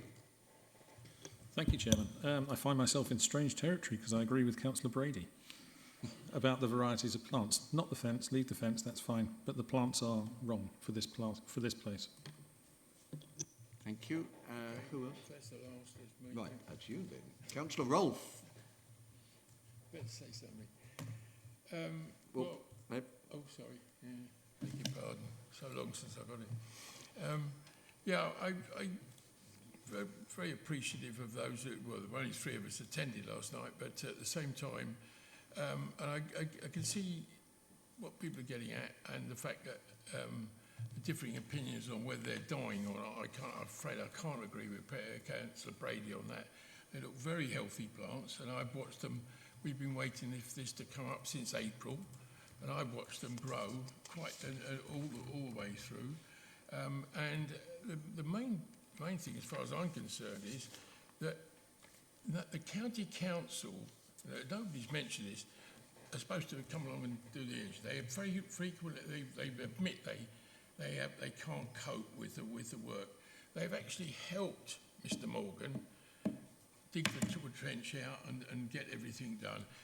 They didn't select, the county council didn't select the plants, which is really all we're talking about tonight. But at the same time, I have done some research on this, and they're not all I don't know, there's a variety in there, but they're not all, they are native plants, the majority I would say, but I can't agree that any of them are not native plants. How far back do we go? But anyway, I think it's a shocking waste of time getting them to pull it all out and then do it again. Well, let's put it this way. Even my hearing aids are talking to me now. Sorry. We shouldn't be interfering like this. Just because somebody likes it, somebody doesn't like it. If we've got a sensible hedging, I cannot see any reason for pulling it down. It's a total waste of time and money. In my opinion, which is why I called it and agreed to call it in the first place. We've got somebody who really is concerned about the place he's built up from a virtual rubbish tip. And I just think that this is a real kick in the teeth to him. And I don't think it's necessary.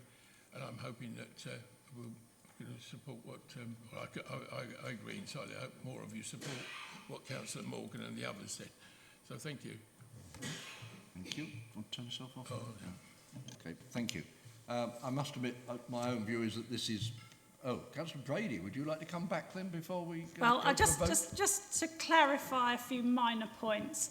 I think the planting is far too infrequent. I've planted lots of hedges myself. I think there's far too few plants and they're too spread out, and that's why they won't bush up very well and hide the fence, which I think is extremely unattractive, very suburban. I wouldn't expect the man to rip the hedge up. He could, if he wanted, just plant all the native stuff in amongst his red robins and the rest of it. So you could easily do that. I would not expect anybody to pull it up. So they're just clarifying details, Morgan, really. Yeah. Okay, thank you. Councillor Morgan wants to come back now. This is turning into the longest discussion we've had on some of these subjects, but come along, Councillor Morgan. First of all, the applicant, Mr Raymond Morgan, is no relation. Sorry. I can't agree with Councillor Brady. Those plants are very healthy, and they've spread out a lot since that photograph on page 32 was taken. When we were there last night, they're almost touching each other now, and it won't be long before they're out in front of them. They're doing well, and I propose that we grant the application. Right, right, councillors, I think we should go to the vote at this stage. I'll second that one. Yeah. Well, no, first we have to vote on the proposal. The proposal is to refuse permission. All those who are in agreement with... Chairman, sorry. We've had a motion proposed and it's now been seconded. You're quite right. So we and take it has now been seconded. Yeah. Right, okay. Who proposed that? That was... Councillor Morgan. Councillor Morgan. Okay, seconded... Councillor Roll. By Councillor Roll. And that is to refuse, as it were. And yes, and to let the hedge, as it is, remain. All those in favour of allowing the hedge to remain, let's put that clear.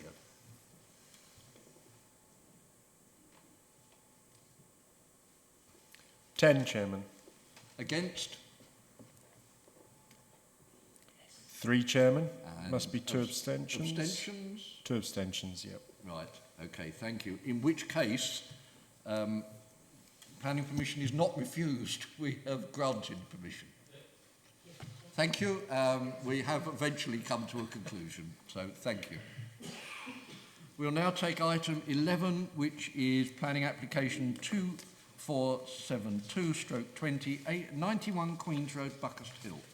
Pages 37 to 58 on your agenda notes. Good evening, Chair, and good evening, members. Thank you. Item number 11, reference, bearing reference EPF 247220. It's the application at 91 Queen's Road, Buckhurst Hill.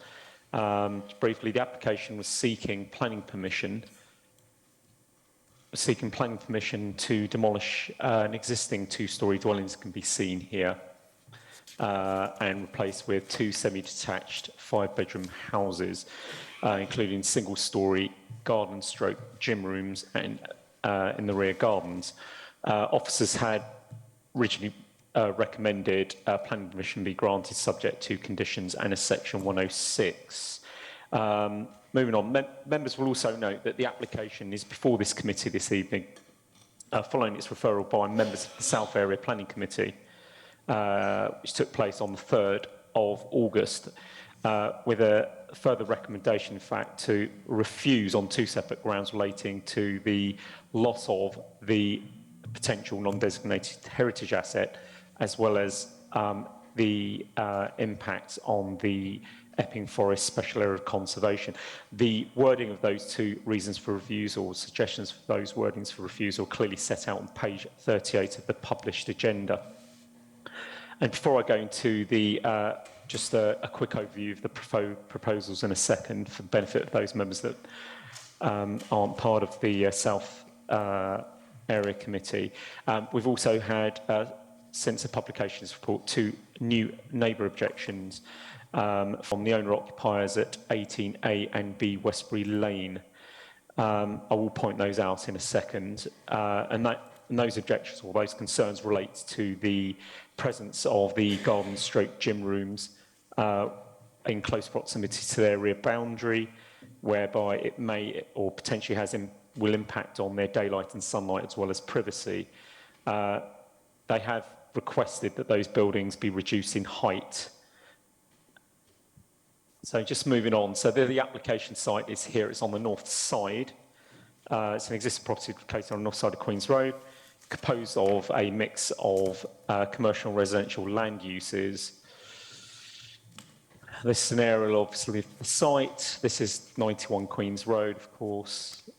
So the 2 new objections have come from this property to the rear of the site.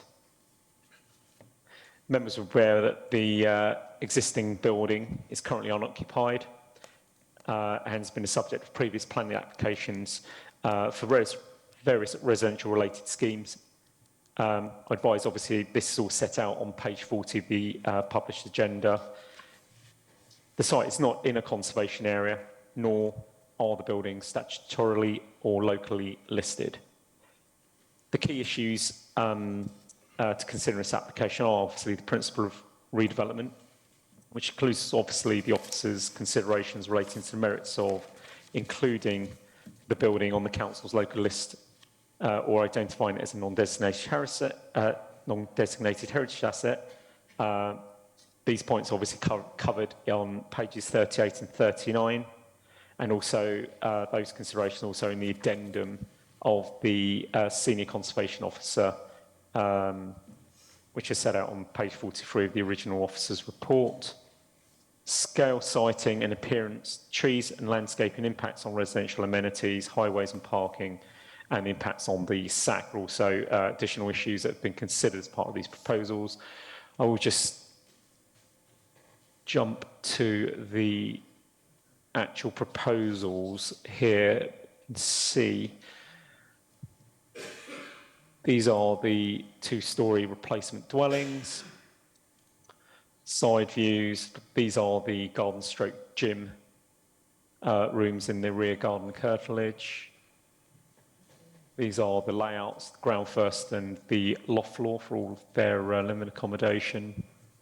Again, a street scene, front, in this image on the top, and also the rear on the bottom here. And this is the existing and proposed landscaping layouts. You can see obviously the garden rooms over here.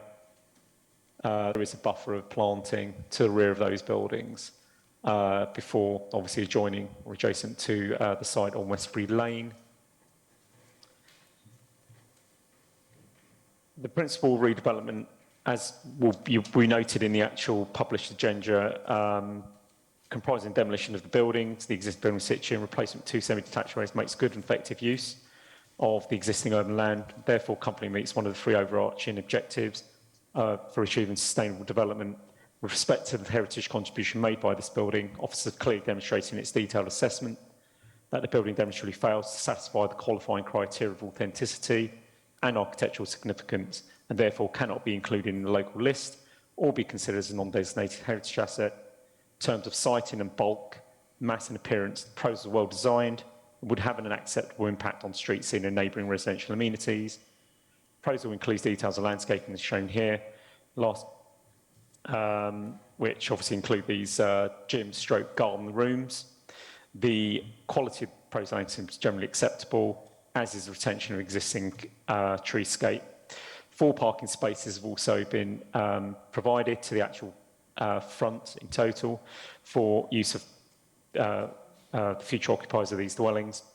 They will be facilitated by double width crossover. ECC Highways haven't objected to the number nor arrangement of parking spaces. Therefore, that complies with obviously the Essex parking standards.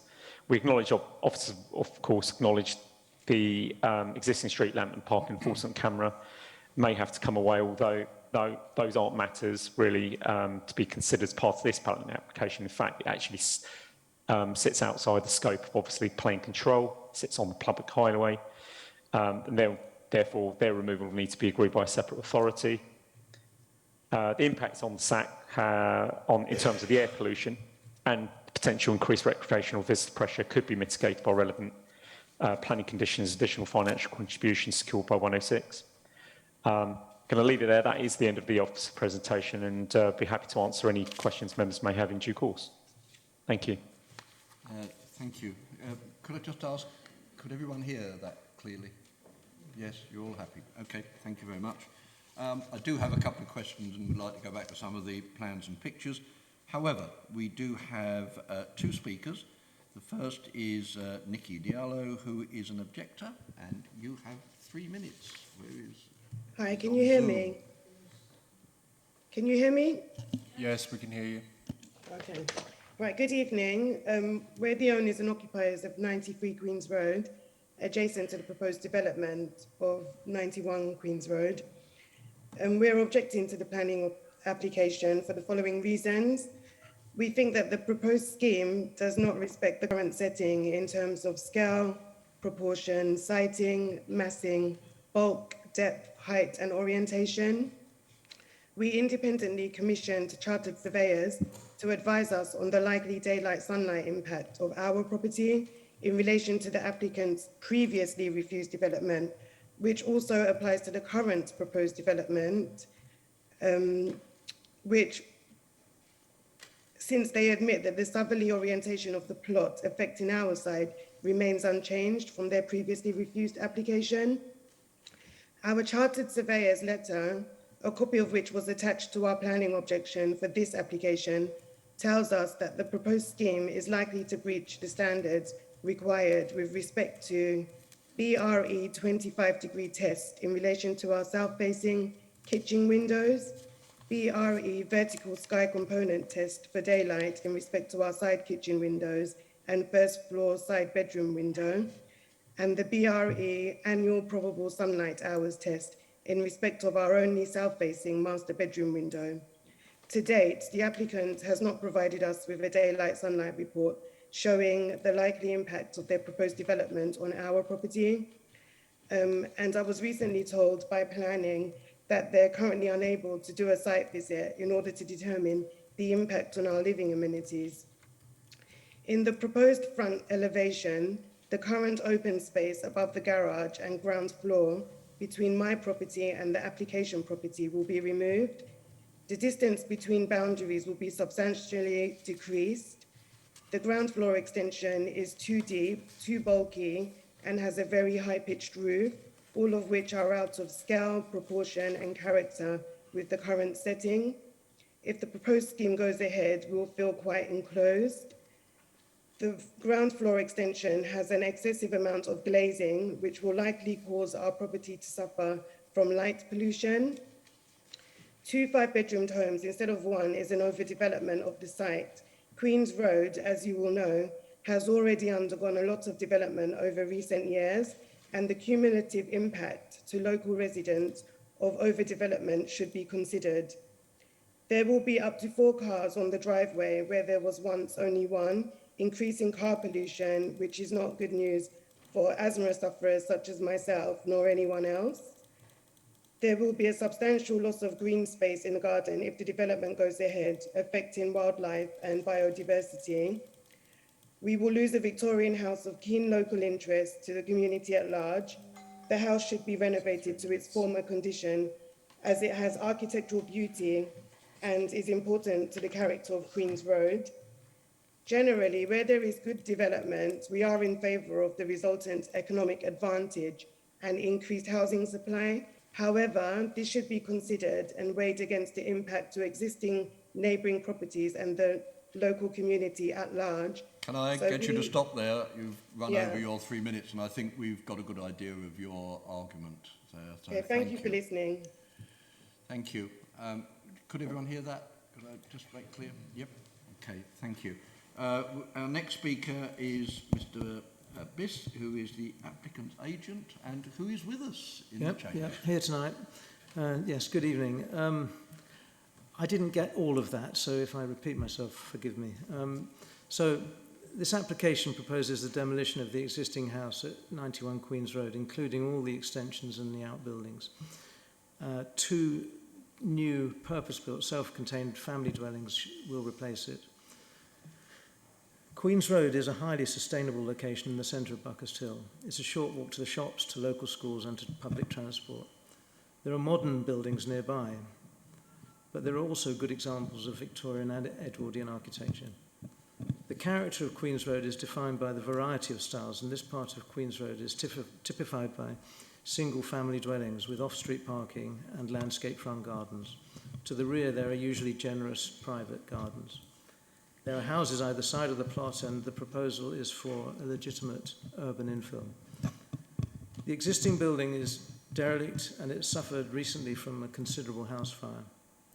The existing building is much altered, with the front elevation and roof both harmfully added to by previous owners. You only need to look at the aerial photograph to see that. What is left of the building is made up of unsustainable construction. There are large inappropriate extensions to the rear and a garage to one side, which is not really fit for modern purpose.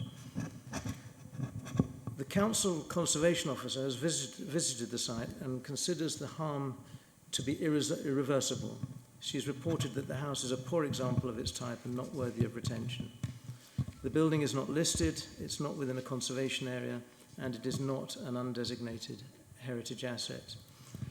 The local authority have recently visited twice, once in 2004 and again in 2012, and both times rejected adding additional protection. The Conservation Officer has stated that, and in inverted commas, that 91 Queen's Road does not merit special protection and is not considered to meet the minimum criteria for local listing as a non-heritage asset. The existing house is an inefficient use of valuable and sustainable town centre land, and restoration is not viable.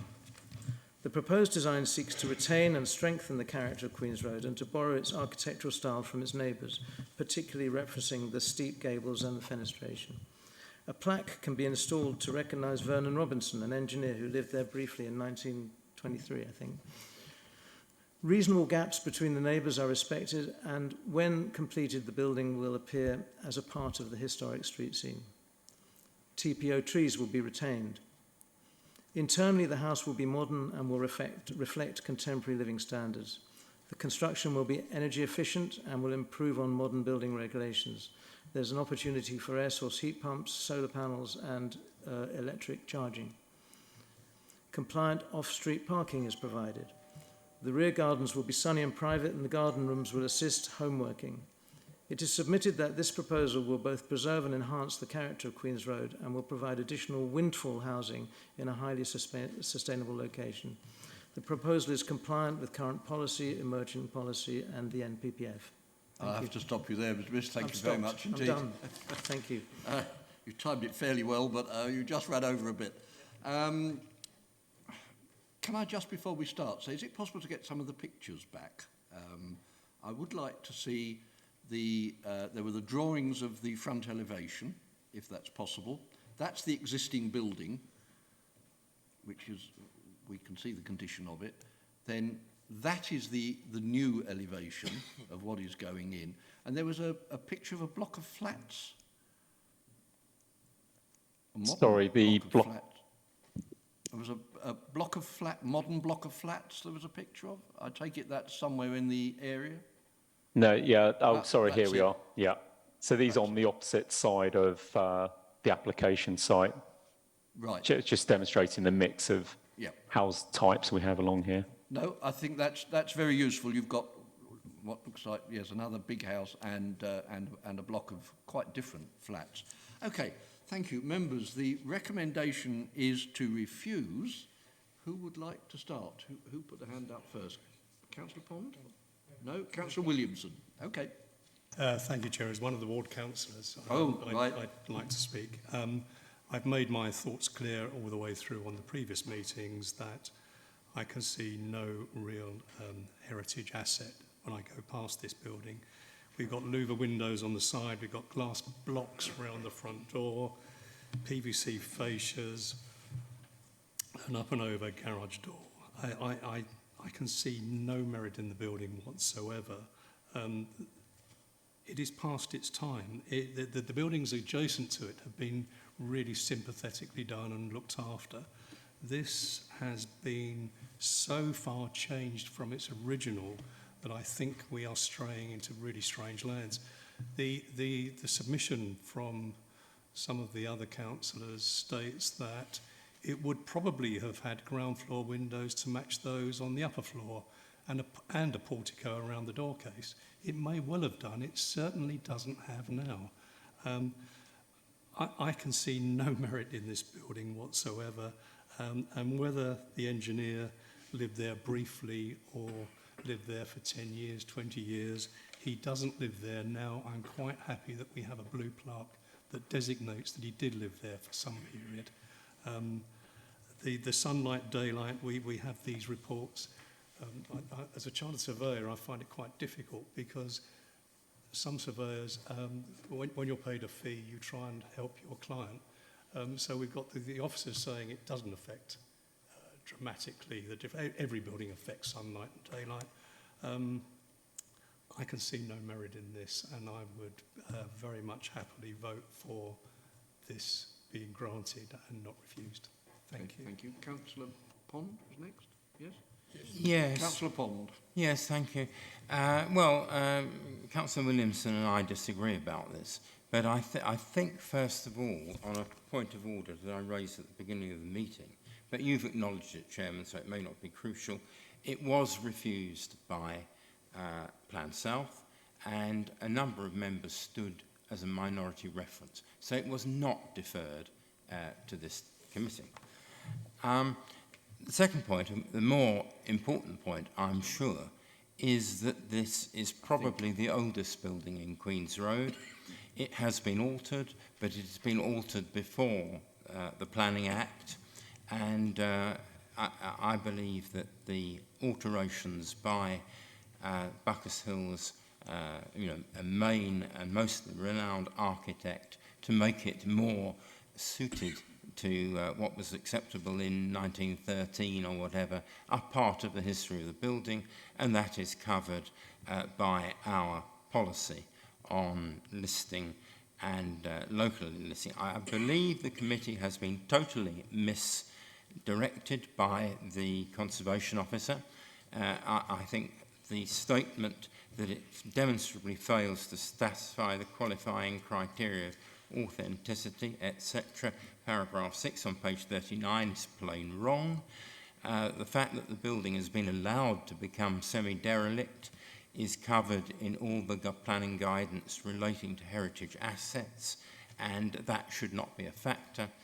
As far as the replacement houses are intended, I have no particular objection to them, but I would say it's a form of architectural illiteracy to design a pair of Victorian houses with no chimney available from in the townscape from the street. There are subsidiary chimneys at the back, but they won't be visible as the drawings demonstrate. So I would go for refusal of this application on the grounds stated by Plan Cell. Thank you. Councillor Patel, did you want to speak next? I think you had your hand up. Yes, please. Thank you, Chairman. So just to clarify, I know we refused this at Plan South, and I was one of the councillors who did at the time. And also that was because we did take advice from Councillor Pond and wanted to do our due diligence and get a conservation officer report satisfactory enough to tell us either way, whether it is a heritage building or it isn't. So I'm quite satisfied with the report that's come back from the conservation officer to say that there is not a heritage interest, and I'm happy to support the application to knock it down, really. Right, Thank thank you. Thank you. Councillor Brady? And just to add to that, I note that Buckhurst Hill Parish Council did not object to it. So I think that's quite important as well, although they've obviously put a few addendums down, but they didn't object. So I agree with everything that Councillor Williamson said. Okay, Councillor Whitehouse, would you go next? Thanks, Chairman. I'd have thought a non-functional chimneys is much sort of postmodern as it is Victorian, but that's not really the issue. I mean, I think the heritage information is very interesting, and it was a interesting piece of research. But I think it's a piece of heritage that could be recognised in the sort of written and photographic record, and doesn't necessarily need the fabric preserved. Although I agree with Councillor Pond that we shouldn't really take into account the state of dereliction or not, the same principle that we don't really take into account in the green belt whether the land looks pretty or untidy. It's planning status which is important. I mean, I listened to the objections of the near neighbour, but I recognise it's built on a similar building line or the same building line as the existing buildings in that road, and the distance across the road is fairly typical. So I think it's difficult to argue that that particular building is disproportionately affected by any impact. I did want to raise the issue of the landscaping, and we heard from the applicant that Queen's Road is characterised by landscape front gardens. We heard from the planning officer that there's a landscaping plan, but I mean effectively there is no landscaping at the front. It's a parking lot at the front. There's no fencing, there's no enclosure, there's no wall, there's no pillars, there's no green surface other than the sort of tree right at the corner, which I see is retained, but it doesn't seem to have any green space around it.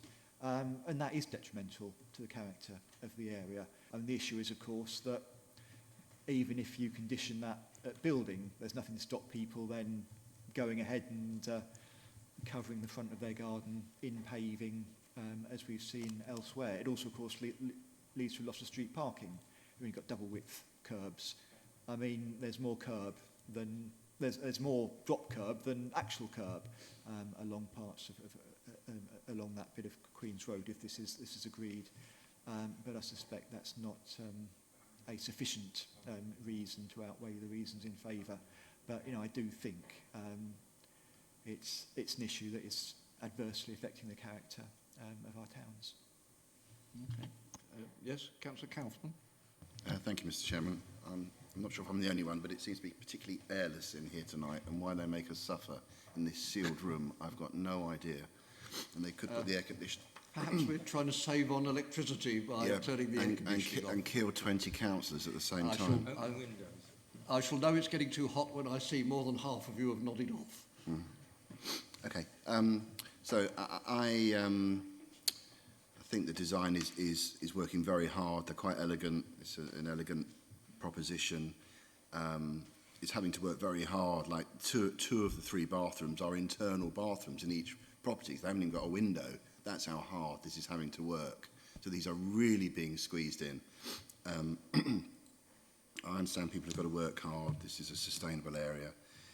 We've got members of Buckhurst Hill Parish Council here. They have not objected, but they have raised the following concerns. And we have suffered as a committee for Buckhurst Hill, and I've had about 1 million emails from Buckhurst Hill issues. What is this point about accuracy of drawings regarding distance to boundaries, please? What are the parish council's concerns about bulk and mass of the development to the rear? What is their concern about loss of privacy to neighbouring properties? Because that sounds like an objection, but it's not couched that way. Please, thank you. Well, I don't know whether Andrew would like to come back on that, but as I understand it, the only thing we can vote on is what's printed in the agenda notes. We can't on anything else. Right, I'll ask Andrew and then go to Councillor Heath. Yes, thank you, Chairman. We are clear in our advice to the town and parish councils that if they wish to object to planning applications, they need to state that in their writing back to us. And be prepared to attend. Yep. If I may come back, so what is the the concern of the accuracy of drawings, please? Well, we can't answer that. No, but the members of the committee are here. But again, I don't think we can ask that question. I think it's in their letter. It must be reasonable. They wouldn't have said it if they didn't have concerns. So, but they haven't submitted them to us. They may have considered it at their meeting, but they haven't submitted it to us, and we can only deal with what's been submitted to us. Could their comment be No, read out? you're off air there as well, Councillor Pond. I'm going to leave that for the minute. I'm going to ask Councillor Heap and then come back to Councillor Kaufman. I'd be grateful just to have something, because we've got members here. Yeah. Then I would like the development to fund a blue plaque on this property. I'm quite happy with that. Make sure that's a condition. By the way. But I think we have issues on boundaries. Can you get this development on that site, please? Thank you. Okay. Councillor Heap. In answer to some of the questions, points just raised, is that if we're on the parish planning committee and on district and on DDMC, it's really hard to say anything at parish level because we're fettering our discretion if we voice a very strong objection at that point. So you say enough to get it to district level and then make any comments you wish. I think I'm not in favour of this development because I think there's a danger. What's attractive about Buckerstill is the existing mix. What people come for is that. And what are we doing here? Are we just saying that nothing's more important than a bit of money? Yes. We're trying to preserve what is worth preserving. And if this is the oldest house in Queen's Road, then that's worth preserving. Thank you. Well, so were people living in mud huts, I suppose, but we don't tend to preserve all of those. We let people move on. So I understand the force of your argument, but I'm not sure it applies here. Councillor Williamson. Thank you, Chair. As Ward Councillor and Chair of Buckerstill Parish Council, and also on the Planning Committee of Buckerstill, I don't accept Councillor Heap's contention that we are fettered if we make comments at any of these other levels. I do try and stay away from it, and I honestly, without looking up the records, can't tell you whether I sat on the parish council when this was heard, and I don't think I did, but I may be wrong. I do not understand the concerns. Accuracy of drawings has been raised on other properties in Buckerstill. I'm going to finish up on change.org again on this one, I've no doubt. I rest my case on what I said. I think the parish council not objecting and then trying to turn this into an objection is a side issue totally. Okay, thank you. Clearly the planning department are happy with the plans. Yes, they're happy, and that's what we have to take. Well, I might add on page 39, number 7, it says there, of course, that conditional approval subject to section 106 from the original case officer was a recommendation on this. Is that correct? It was originally recommended for approval, yes. Yeah, that's what I thought. Okay, thank you. Yep. Oh, Councillor Heap, you want to come back? Yes, it's just a point that you've just made, that the planners may or may not be happy with the plans, but they're not exactly infallible, as we've also found in Buckerstill. So I don't think we can take that as a definitive sign. We take your point. I've got to move on to a vote here. I've got to move on to a vote. I think we've done this to death. Right. Let's have a point of order. The point of order is that a statement has been made that we can only take note of what it says in the agenda. That is not the case. Buckershill Parish Council will have written to the planning department and their letter will be on file. Unlike other local planning authorities, and I would cite Braintree as a very good example, we as councillors cannot read their letter. But Andrew has it in front of him on his system and I'd like it read out. I've got no idea whether that's appropriate, but the fact is they've not objected and they are not here in person to object. And, yeah, Andrew, am I yes, right? and it is standard practice for us to publish the documents that come back from town and parish councils on the website. Okay. Well, I think we're going to move on to a vote. The recommended decision is to refuse. All those who wish to refuse this application, please show now.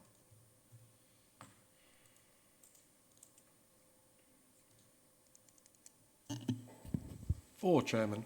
Thank you. All those against refusal, please show now. 10, Chairman.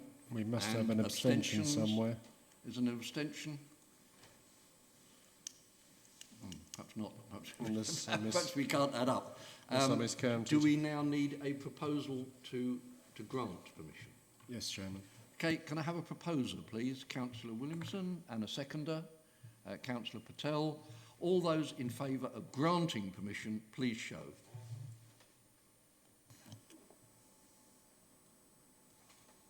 $11, Chairman. Against? 4, Chairman. And abstentions? Won't be any this time. I think I miscounted. Okay, Last time it should be 11, not 10. I think Councillor Pond is standing for referral to council if 3 others stand with him.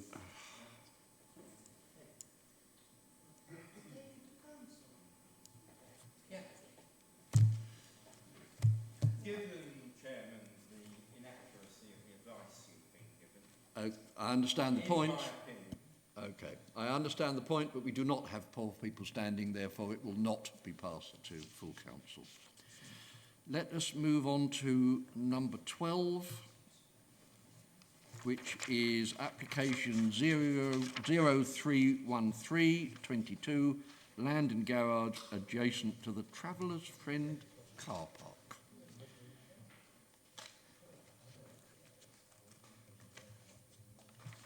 Thank you, Chairman. Can you all hear me? Hello. Hello, can you hear me? You need to speak up a little bit, Suki. Sorry, is that better? Sorry. I think, can you hear me now? That's better. Okay, I'll try and speak as loud as I can. I apologise if you can't hear me. Just let me know and we'll repeat things if you don't hear them. Thank you, Chairman. This application relates to EPF 313 of 22 for the replacement of a double garage with a single-storey, one-bedroom dwelling. The site is located adjacent to the Traveller's Friend car park on the northern side of Long Green. This is a private road and contains a public right-of-way. It's the land between the car park and the public house is also an intersection for 3 rights of way, including the right of way through Long Green. This application was called in by Councillor Abbey for determination by the West Area Planning Committee. Members of this committee voted to overturn the officer recommendation in order to approve the application. Given this recommendation was a departure from the Greenbelt policy, it was deferred for determination by this committee. Epping Upland Parish Council objected to this application over concerns relating to the provision of adequate drainage and wastewater treatment, asbestos in the building fabric, contractors' vehicles blocking an already narrow roadway, and the lack of parking availability. One neighbour objection was also received who cited concerns about the lack of parking, construction issues and the height of the dwelling being contrary to Greenbelt restrictions. This slide shows the front and rear elevations of the garage. The site covers an area of 173 square metres and contains a double garage. The garage is accessed by an existing crossover and has an area of 31 square metres. The land to the rear of the garage is grassed and enclosed by a 1.85 metre high brick wall on two sides. This slide shows the side view of the site from the pub car park. This slide shows the existing elevations and a plan of the site to the west. This is an outbuilding which neighbours the site. This slide shows the proposed site plan. The bungalow has an internal area of 70 square metres. The rear garden covers 64 square metres. The front area allows for 2 car parking spaces.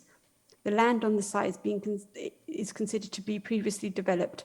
Therefore, policy DM4 only allows the construction of new buildings in the Greenbelt where it can be demonstrated that the development would fall into one of the following exceptions to inappropriate development. The first is limited infilling in smaller settlements. The second is limited infilling or the partial or complete redevelopment of previously developed land, which will not have a greater impact on the openness of the Greenbelt and the purposes of including land within it than the existing development. Officers are satisfied that the site is within a settlement. Policy DM4 defines limited infilling then as the development of a small gap in an otherwise continuous built-up frontage or the small-scale redevelopment of existing properties within such a frontage. It also includes infilling of small gaps within built development. Limited infilling should be appropriate to the scale of the locality and not have an adverse impact on the character of the countryside or the local environment. In this case, there's a clear visual break and distinction between the more densely built-up area of Epping Upland and the looser, more sporadic development leading from it and within Long Green. This is a private road and leads to a farm. The site adjoins land to the rear of Fortune Cottage, with the outbuilding just north of the garage building. The front elevation of this neighbour faces westwards. Therefore, this property has its back to the site. Then to the front elevation of 2 Lilac Cottage has access from this area here, and its front elevation faces southwards, and therefore the site faces the back garden of this property. Furthermore, the width of the plot is much smaller than neighbouring plots, and therefore the proposal is not characteristic of the surrounding area. The application site is therefore not considered to be within a continuous frontage, and as such, the development does not meet the definition of limited infilling. This slide shows the existing and proposed street scene. Looking at the second exception, limited infilling or partial or complete redevelopment of previously developed land, which would have a greater impact on the openness of the Greenbelt and the purposes of including land within it than the existing development. The existing double garage used for storage has an area of 31.4 square metres and is 2.7 metres high to the ridge of its gable roof. The proposed house has an area of 70 square metres and a height of 4.8 metres. Since the floor space and height are roughly double that of the existing building, the proposal would have a greater impact on the openness of the Greenbelt and the purposes of including land within it than the existing development. This additional volume, simply by its physical presence along with the additional domestic paraphernalia, will undermine the openness of the site, and as such, the proposal is contrary to the requirements of policy DM4 of the submission version plan. That's the end of my presentation. Thank you, Chairman. Thank you very much indeed. We have one speaker, which is Jill Davidson, the applicant's agent, and you are in person. Thank you for your forbearance. You've waited a long time. Thank you. Please stay with me. Right. The proposal is to replace the existing precast concrete double garage with a well-designed one-bedroom single-storey home. The applicant's motivation for seeking the development is to enable his daughter and granddaughter to stay in the village. The area subcommittee resolved to grant planning permission contrary to officer recommendation. With all other planning matters such as parking, size, design and impact on the SAC resolved or capable of being conditioned, the determining issue is whether the proposal is acceptable in principle under any of the exceptions for development within the Greenbelt. The question is whether the proposal is limited infilling in a village. Several of the subcommittee members, including the local ward member, Councillor Nigel Avey, who was fully supportive of the proposal but can't be here tonight, commented that this proposal is a clear example of infilling, and actually he couldn't think of a better example of infilling than this site. Mention was made of support for provision of a bungalow, particularly in light of local plan policy to retain bungalows. The site has development on 3 sides. There's a row of houses to the west, the pub and more houses to the south, and the pub car park and another house to the east. Officers agree that the site is within a village or a rural community in terms of local policy, but they do not think that it's infill because there are no buildings in the car park. But the car park is not undeveloped land. If a developer wanted to build the car park now, it is development for which planning permission would be required. The expanse of hard surfacing, fencing and presence of parked vehicles, and the car park can accommodate up to 40 vehicles, together with any lighting and signage, all have an impact on openness. The car park is not undeveloped, but rather is a developed site, and the proposal is enclosed on 3 sides by existing development. It is therefore an infill site in the village and meets the exception in Greenbelt policy. It should also be noted that another exception to Greenbelt policy is reuse of previously developed land, where there is no greater impact on the Greenbelt than existing development. Subcommittee members mentioned that the proposal, being slightly higher than the existing garage, but still small in the context, would not be harmful to the Greenbelt and satisfy the previously developed land exception. But aside from this argument, the site is within a rural community for the purposes of local policy and is enclosed on 3 sides by existing development. It therefore represents limited infilling in a rural community and complies with policy. And we request that planning permission be granted, please. Thank you very much indeed. Right. I'm not too sure about this infilling, where you're replacing a building with another building that is in exactly the same place. I don't see quite where the infilling part comes into that. It's simply a replacement. It's delightful to see that there's a bungalow being proposed. We don't see many of those come forward. So let's make clear, the recommendation to the local committee was to refuse. They overturned that and granted permission, and it has now been referred up to us. Andrew, perhaps you could explain why it's before us. Thank you, Chair. Yes, perhaps if I just start off by reading what limited infilling means, and policy DM4 copies exactly what the NPPF says, and it says limited infilling means the development of a small gap in an otherwise continuously built up frontage or the small-scale redevelopment of existing properties within such a frontage.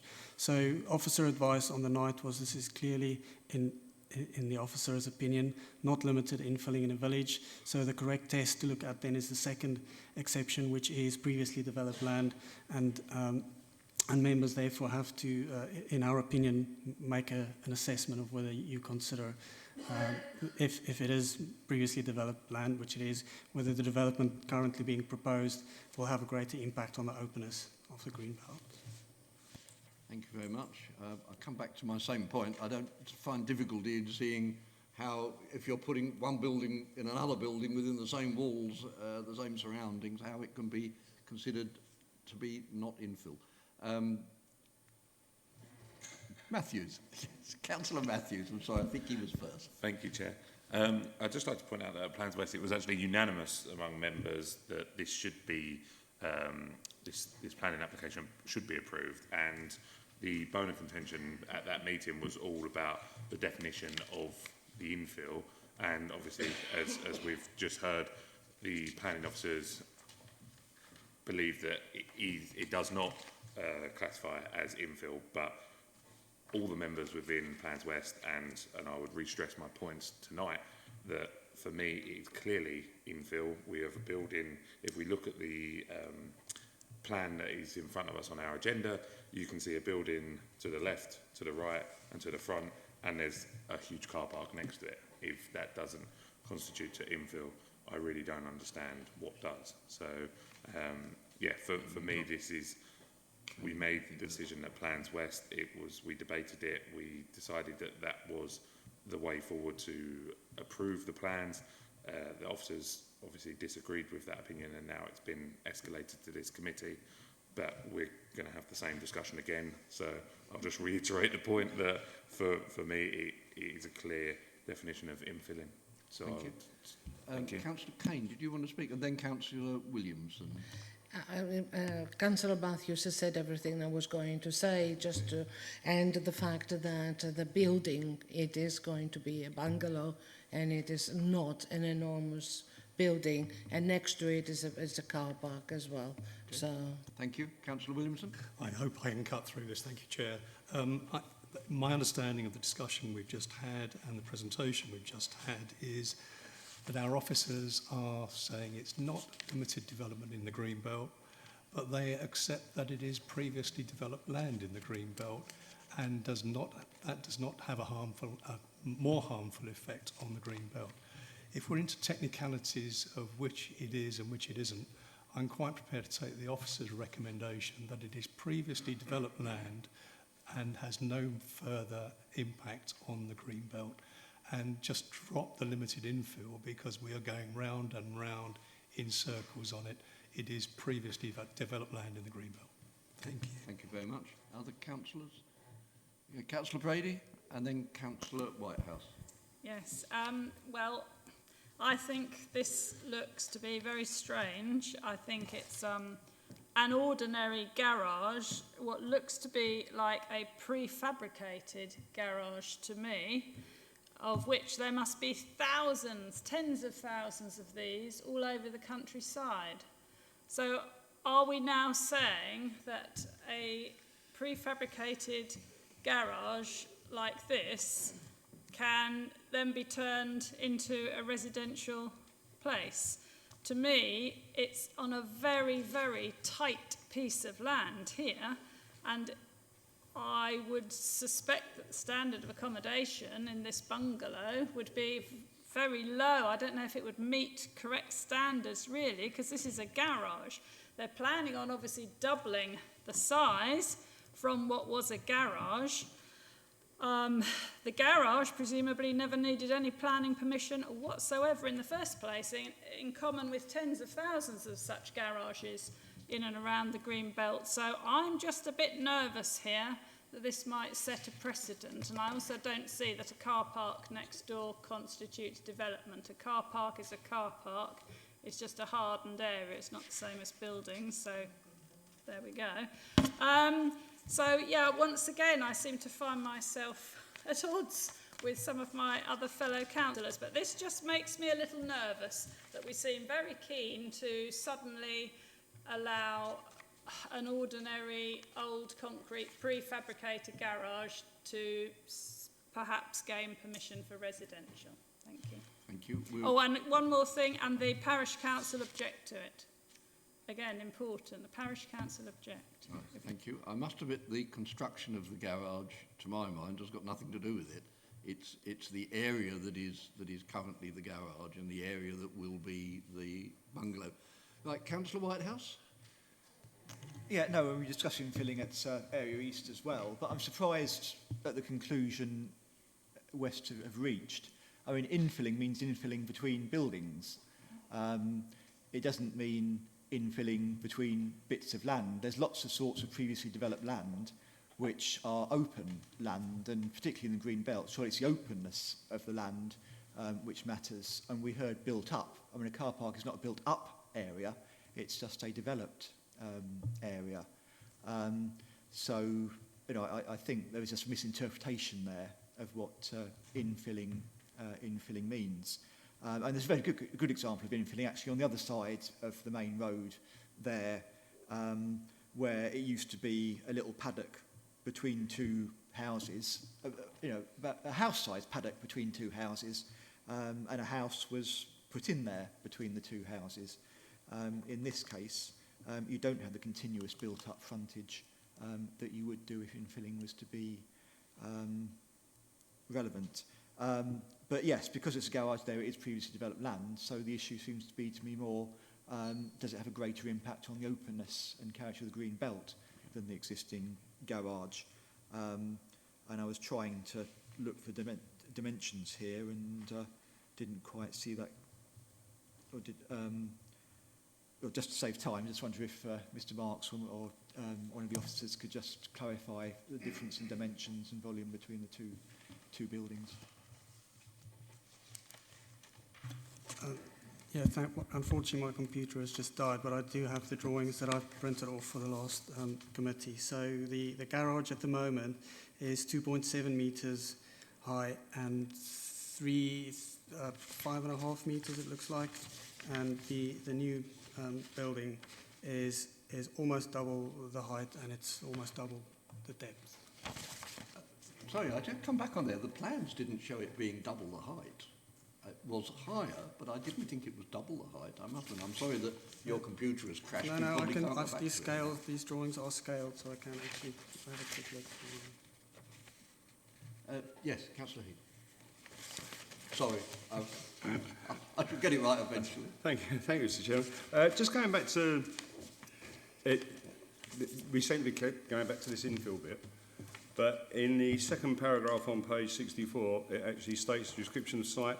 The site is a small infill plot located between Travellers Friend Car Park and, but we're not on about that. We're saying it is previously developed and it's going to look a hell of a lot better as a small bungalow than it will as a dilapidated concrete garage, I feel. Okay. Thank you. So the proposal, the recommendation is to grant permission, as I understand it. So therefore, all those in favour of granting permission, please show.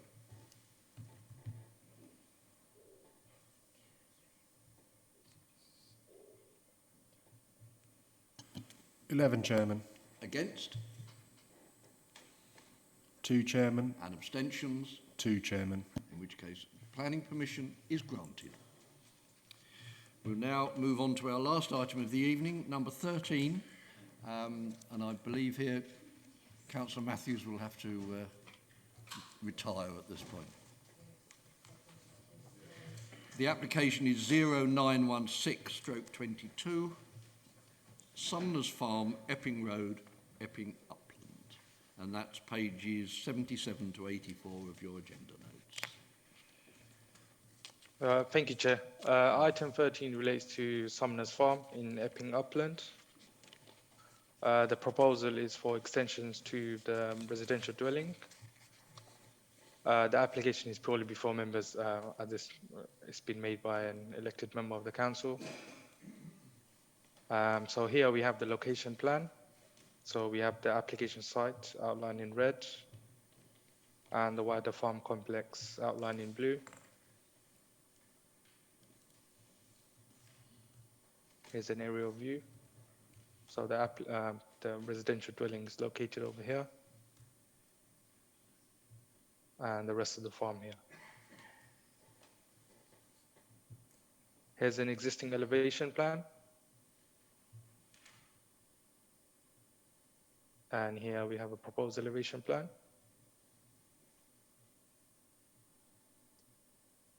Here are the existing and proposed ground floor plans, ground and first floor plans.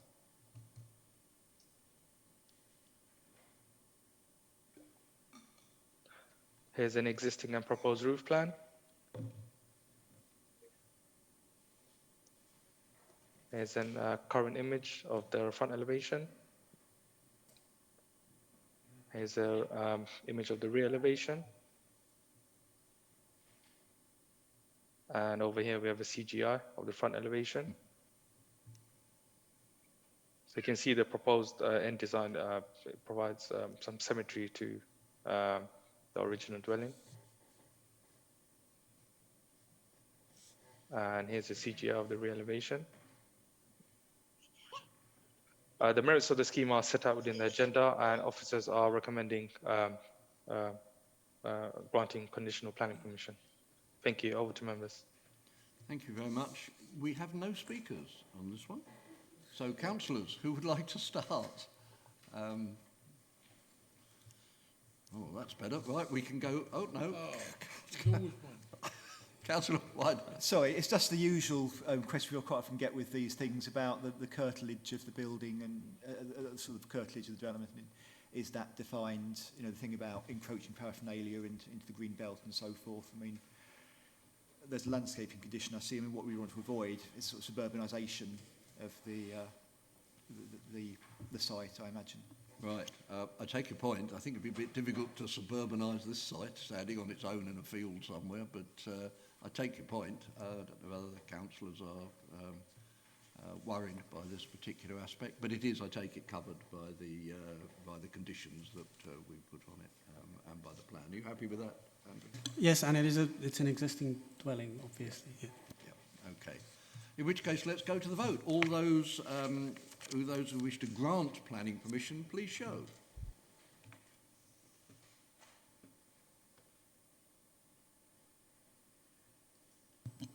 (14), Chairman. Therefore, there's none against. None against and no abstentions. Right, number 14. Oh, is there any other business? We've got it further down the agenda tonight. Is there any other business? No, Chairman, there is none. Thank you. And we have trouble excluding the public and press. But yes, Councillor Kaufman. One piece of any other business. Why can we not have the air conditioning on in these meetings? I think it's a very good point. It's totally and utterly unacceptable. Yep. Right. Tom, can I put that to you to pass up the chain to whoever... You needn't answer, I'm just suggesting.